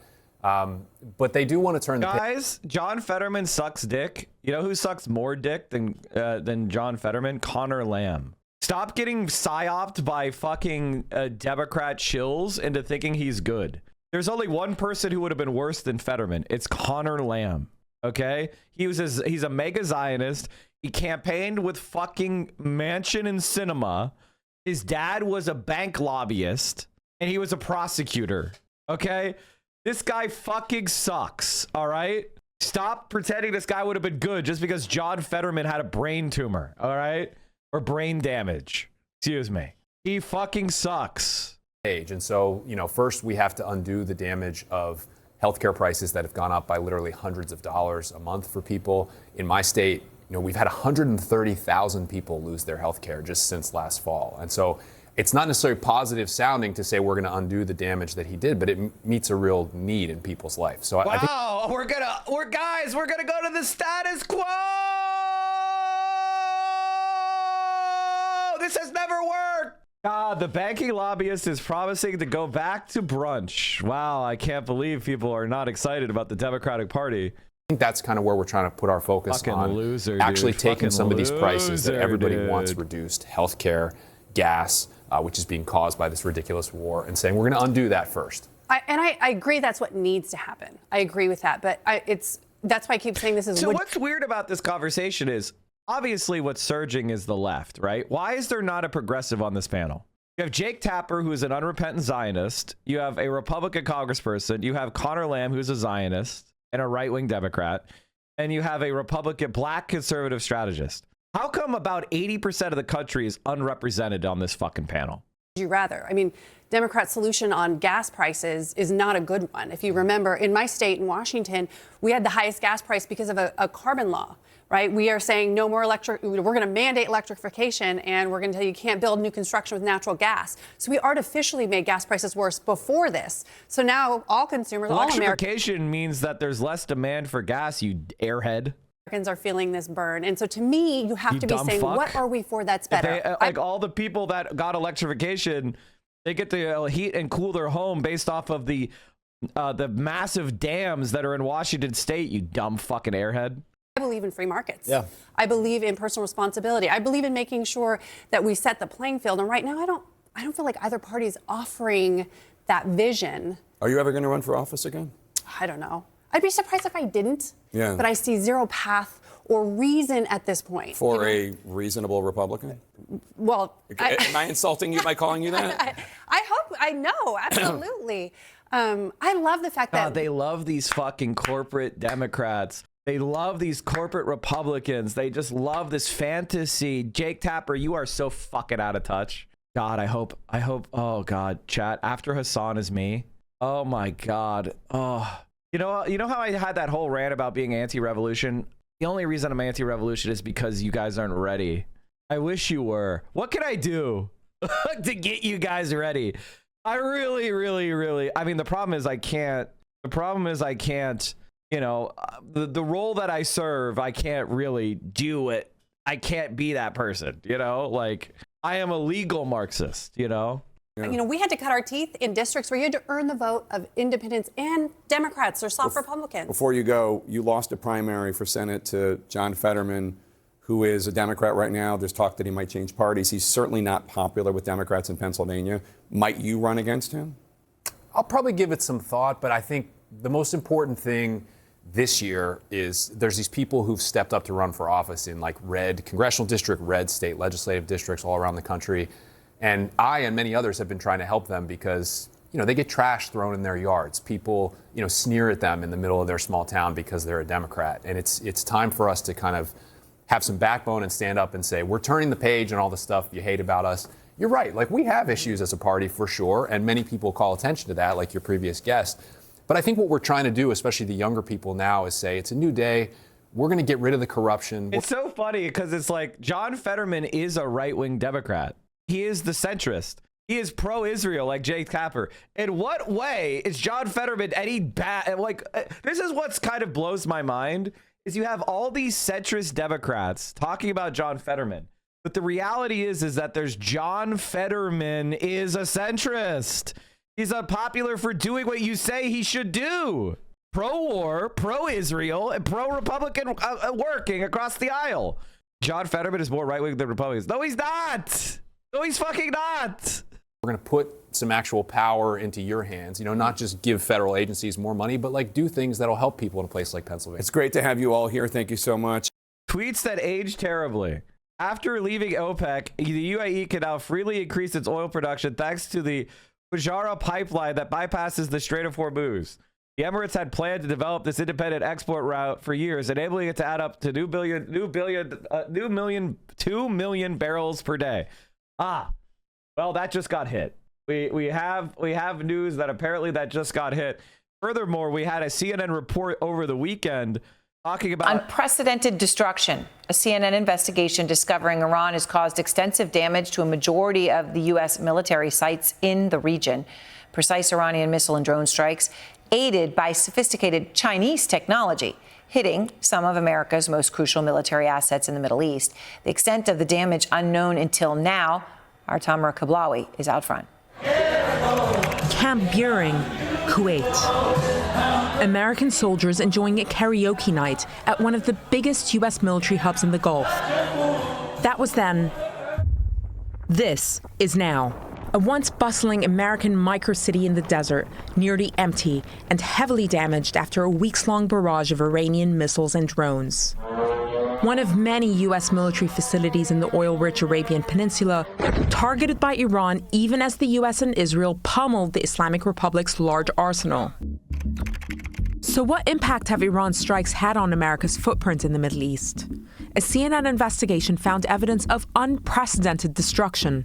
We can reveal that strikes damaged at least 16 U.S. installations across 8 countries. According to our analysis and sourcing, that's the majority of American military positions in the region, and some of them are virtually unusable now. A U.S. source familiar with the situation told us that they'd never seen anything like this at American bases, that these were rapid, targeted strikes using advanced technology. Iran's main targets? Multi-million-dollar aircraft, like this Boeing E-3 Sentry, which gave the U.S. a huge amount of visibility over the Gulf. It's out of production, and in today's money, it's worth nearly $500 million. Critical communications equipment. Look at these giant golf balls. They're known as radomes, and they protect satellite dishes vital for data transmission. In this base alone, Iran destroyed all but one of the radomes less than a month into the war. And crucially, radar systems.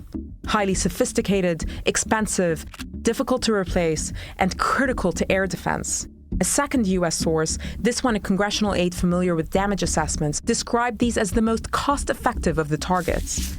Our radar systems, they said, are our most expensive and our most limited resource in the region. For U.S. allies in the region, there's a dilemma. In some ways, Iran's show of force makes the U.S.'s presence in the region even more necessary to Gulf security. But there's a new reality here, which is that U.S. military installations, previously seen as formidable fortresses, have turned into sitting targets. As a Saudi source told me, the war has shown Saudi Arabia, that's the U.S.'s longest-standing Arab ally, that the alliance with the U.S. cannot be exclusive, and it is not, in their words, impregnable. To get a sense of just how vulnerable U.S. facilities have become, have a look at this. It's the war room at Qatar's El Udeid Air Base, the theater command and control hub for U.S. air power across 21 nations. Struck not just once, but twice. And according to a U.S. source, causing significant damage. The base had been largely evacuated at this point, and no casualties were reported. Iran's visibility over its targets has never been clearer. In 2024, according to the Financial Times, Tehran secretly acquired a Chinese satellite, known as the TEE-01B, a massive upgrade from its own satellites. That means that Tehran went from looking at images of this quality to this. This is the first time America has fought an adversary with satellites that capture high-res imagery, almost as detailed as its own. As the scale of the damage comes into focus, many will wonder whether America's presence, once a protective shield in the Middle East, has turned into its Achilles heel. Responding to our findings, a Pentagon official said that the Defense Department does not discuss damage assessments, but that U.S. forces remain fully operational with the same readiness and combat effectiveness. So basically what's happened is that the Iranians have pushed American forces out of their bases that have been, and all the fixed infrastructure has been heavily damaged. So American troops are now hiding in hotels and civilian lodging, by the way, using human shields. So they're going into civilian hotels and operating from there, making all of the civilian infrastructure now a legitimate target, right? According to the logic of Israel and the United States and what they did in Gaza, they said that anytime an American service member goes anywhere, according to American and Israeli logic, they're now a legitimate target to be bombed. And the thing is, like, America's being humiliated in a massive way because all of the qualitative superiority has been degraded. America is not so much better than Iran that it can attack without being attacked back. And that's why the Strait of Hormuz has been closed, because the United States cannot open it. The U.S. cannot open the strait because if they get close to Iran, then they fall within Iran's ability to retaliate and attack. So the American ships are staying back from the Strait of Hormuz. That is the reality. Because if they try to move to or through the strait, they'll get attacked and they're going to take casualties and they're going to get sunk or damaged. We also understand from our sources that the vast majority of U.S. I spent 5 months of my life at Camp Buring. Absolutely wild. Did you see it destroyed? Yes, it was bombed. This story is absolutely insane. An Iranian F-5 fighter struck U.S. forces at a base in Kuwait after successfully getting past U.S. and allied air defenses. This is according to a brand new NBC report, which cites 3 U.S. officials and 2 congressional aides. This allegedly happened towards the beginning of the conflict, likely in the first half of March. The Iranian fighter, originally built in the 60s, successfully conducted a bombing run on Camp Buehring despite the presence of Patriot missile batteries. The report hasn't been publicly verified by the U.S. military, but if confirmed, it would paint a very different picture of the opening days of this conflict. An Iranian F-5 fighter. Iran apparently released some of the cockpit footage, and they said that, and the only news that's reporting this is there's been a couple back of the, page 10 in the newspaper and 1 or 2 reports on the media, but apparently America was bombed.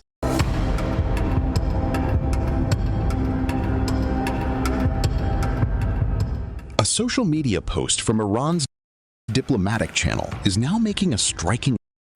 And this is not something that's made up. This is a real fucking, here is American fighter pilots discussing it. So we wanted to talk to you about this topic because it has been reported in the news. NBC was reporting recently that, our air defense is not as good as we thought. NBC News says over 100 U.S. targets across 7 countries were hit by Iran, including an F-5 in Kuwait.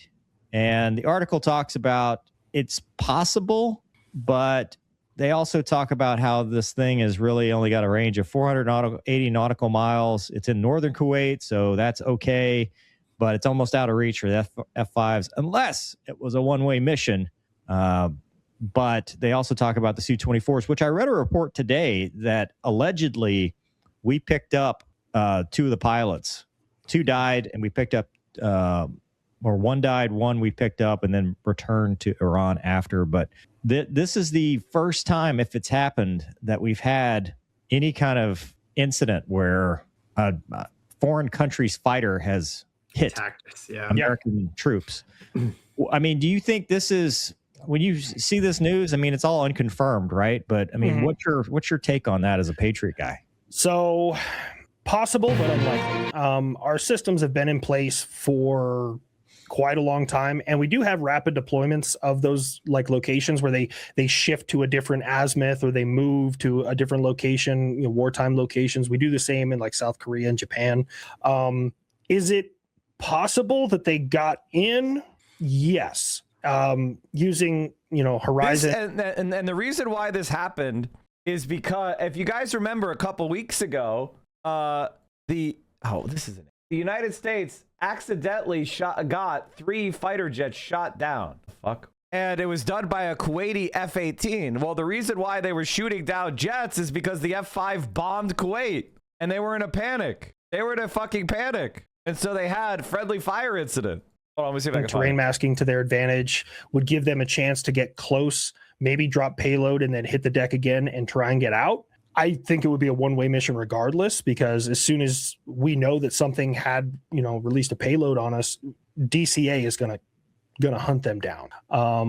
Except if you have 100 fucking Shahids in there, right? It's one thing if 1 F-5 goes in there and bombs you, but if 100 Shahids are inbound, you're gonna be oversaturated. I find more likely. And this is what happened. And then in the panic of trying to shoot everything down. Went down over Kuwait in an apparent friendly 3 U.S. F-15s went down over Kuwait in an apparent friendly fire incident. The fighter jets, we are told, were missed. Or they were shot down by Iranians. And instead of taking that L, they're saying it was friendly fire because that's less embarrassing than 3 jets shot down by Iranian forces, right? Now, all we know is that 3 jets got shot down. Mistakenly shot down by Kuwaiti air defenses. All 6 aircrew members ejected safely, and they are all accounted for. This happened along the western edge of Al Jarrah in Kuwait. U.S. officials again confirming 3 planes in all were involved in a friendly fire incident. All 6 aircrew members survived. This all comes after the killing of Iran's supreme leader Ayatollah Ali Khamenei and other Iranian leaders in strikes by the U.S. and Israel over the weekend. 3 U.S. Now, and that is, You know, that is what we knew about, you know, a couple months ago or 6 weeks ago. But now we're finding out about that F-5 fighter jet getting through and bombing a Kuwaiti base. And that's part of a long-term reality that maybe America is not doing as well in the war as we thought. It's actually maybe not as a bit as successful at damaging Iran's capabilities as we previously thought. Evacuated their positions in the Middle East, with many working from the relative safety of hotels and apartments in the shield in the Middle East has turned into its Achilles heel. Responding to our findings, a Pentagon official said that the Defense Department does not discuss damage assessments, but that U.S. forces remain fully operational with the same readiness and combat effectiveness. We also understand from our sources that the vast majority of U.S. troops evacuated their positions in the Middle East, with many working from the relative safety of hotels and apartments in the Arabian Peninsula. What stands out to you about all this? Can you imagine if you're in the Arabian Peninsula and the U.S. military fled their bases to work in your apartment and then your apartment gets bombed? How is that going to be reported in the media? They're going to say Iran attacking civilian targets, right? They're not going to say U.S. military uses human shields like they tried to accuse Hamas of doing, right? They're going to say Iran is an evil genocidal state. Aaron, you know, what's interesting is that the U.S. intercept rate is likely somewhere in the 95% level right now. These look predominantly like drone strikes. That's our assessment. The Shaheed. Even if that's true, that it's 95%, that means 1 in 20 drones gets through, and you're spending 19 interceptors to not even protect the target. So you have spent all this money and resources and then failed to defend the target anyway. The interceptors are costing more than the drones. That did this rather than Iranian ballistic missiles. But it does show if the intercept rate is somewhere around the 95% level, that 5% or so are getting through and they are having damage. So the system that the U.S. has in place is not foolproof. It's very good, but it's not foolproof. And that's why, by the way, the U.S. ships are scared to transit the Strait of Hormuz. Like, if you're one of those people that think, like, okay, the U.S. military is way more powerful than the Iranians, why are they so scared to go to the Strait of Hormuz? Well, if a ship goes into the strait and they fire 20 drones at it and one gets through and hits the fucking magazine and detonates the ship, congratulations, you intercepted 19 drones and lost the ship. That's called a successful sinking. And so the United States is forced to stay at max range using their exquisite weapons. We talked about this over the last few weeks. If you're new on the stream, basically the United States has these extremely expensive standoff munitions and cruise missiles that can fire from very far away and are hard to intercept, but they cost $10-20 million a pop. So the United States is spending these extremely expensive, $6 million Tomahawks to bomb some Iranian, a plane from 1955 that cost $500,000, right? And we're spending a $6 million missile. And that's the best case scenario.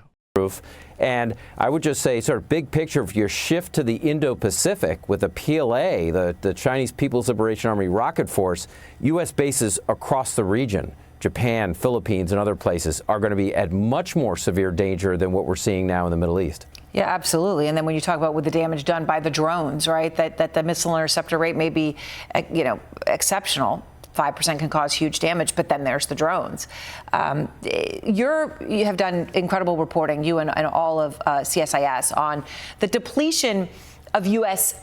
Offensive capabilities, missile inventories specifically as well. Trump was asked about that earlier today. Seth, I wanted to play part of what he said. All over the world we have inventory, and we can take that if we need it. But all over the world we have tremendous amounts of inventory, the best. For instance, we're stocked and locked and loaded. Right now, we have more than double what we had when this started. More than double what we had when this started, and tremendous amounts of inventory. I mean, what do you even make of such comments? Obviously false when it comes to things like Tomahawks, but what do you make overall? Well, I think what's important is that not all missiles are created equal. I mean, one of the advantages the U.S. had over time in Iran was that it had air dominance. It could use short-range missiles like Joint Direct Attack Munitions, or JDAMs. The problem that the U.S. has in the Pacific right now is it's going to have to use long-range missiles because the Chinese have such extensive capabilities to hit targets in what we call the first and second island chains, like out to Guam. And there, the U.S. stockpiles of long-range munitions, like Tomahawks, like JASSMs, like long-range anti-ship missiles, LRASMs, they are in very limited supply right now, and the same thing with the interceptors. So what really matters in this discussion is not missiles per se. It's not helpful to talk about missiles in general. It's the missiles you need to deter in specific situations. Which I think is just so crucial, and what you lay out there is so important, and it's important for Americans to understand all of this and the truth. Obviously, you know, what he said there is at best extremely misleading about something so important for national security. He also talked today, Seth, about something about Iran, right? What does Iran really have left, okay, the military? And he was very specific. Here he is. We get the radical left to say, we're not winning. They don't have any military left. It's unbelievable. It's actually, I believe it's treasonous. Okay, you want to know the truth? It's treasonous. And he said that Iran they've got nothing left. Okay, you've looked specifically at that, and you found that Iran does still have a lot left when you look at drones, you look at missile launchers. Yeah, Aaron, I mean, look, there's no question, first of all, that Iran has its capabilities across the boards are degraded. The video you showed of U.S. bases, what the extent of the damage in Iran is much more significant than what U.S. bases have received. Nevertheless, despite that damage, the Iranians have hid stuff underground. So they still have 40% or so, our assessment, of their drone capabilities left, and then maybe 60% or so of their missile launchers. So they do still have the capability to fire missiles and drones, and that makes them still a dangerous adversary. And as you just noted in your reporting, they're getting help from the Chinese, and I would add the Russians as well. All right. Seth Jones, thank you very much. I appreciate it. Thanks. And it seems to be getting worse, chat. It doesn't seem to be getting better. It seems like the Iran news. war The United is about Arab to... Emirates says it intercepted 3 cruise missiles from Iran today in the first attack since the ceasefire went into effect. It seems like the ceasefire is breaking down. It seems like the Iran war is starting to cook back off again, because the last ship from the Persian Gulf has arrived in Long Beach. So oil from the Middle East is officially cut off. It took 2 months, but the oil from the Middle East is officially cut off. And that's why there is a real and growing desire to force ships through the Strait of Hormuz. 4th missile fell into holy shit, chat. We're 3.5 hours into the stream. I forgot to chill. By the way, chat, if you enjoy this stream, please consider supporting it by subscribing at tier 1, tier 2, or tier 3 sub. If you have Amazon Prime, you can attach that to your Twitch account. That's 1 free sub a month. That's your Twitch Prime sub. Right now, for the remainder of the day, there is a discount on the subs to this channel. I think it's a 35% off right now. This is a limited time birthday discount. I don't know if you know, chat, but it is my birthday. I'm old. I'm now getting closer to retirement age than I am to being 21. Oh God.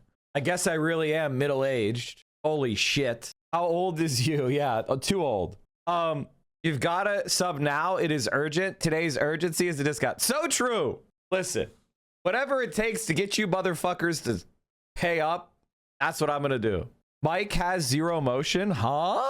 I got all the motion. They're starting to attack me now. It's great. I'm enjoying my motion. Everything is happening.